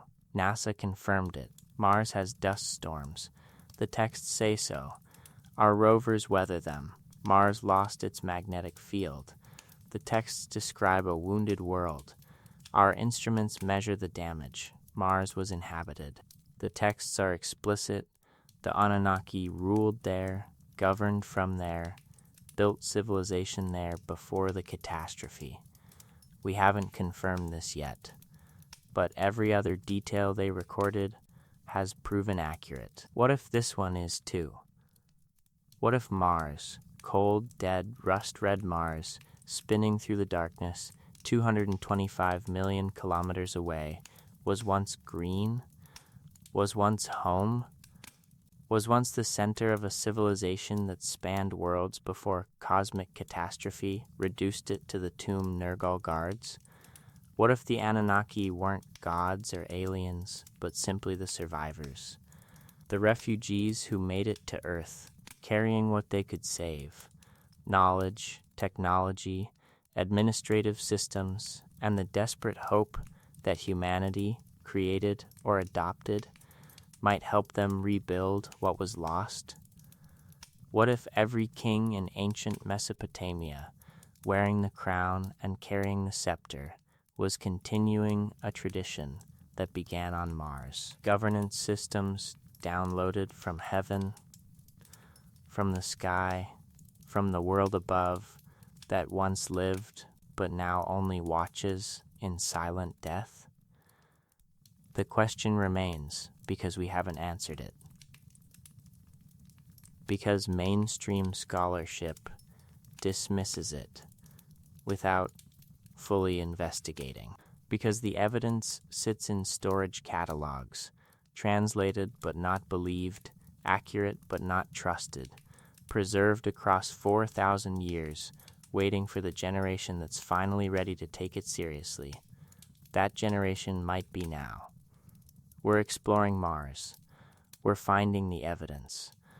We're confirming details the Sumerians recorded when writing was new and Stonehenge was still under construction. We're discovering they were right about the water, about the dust, about the dead land, about everything except the part we haven't tested yet, whether someone once lived there, whether the Anunnaki ruled Mars before ruling Earth, whether human civilization emerged not from pure terrestrial development, but from the desperate reconstruction efforts of refugees who'd lost everything when their planet died.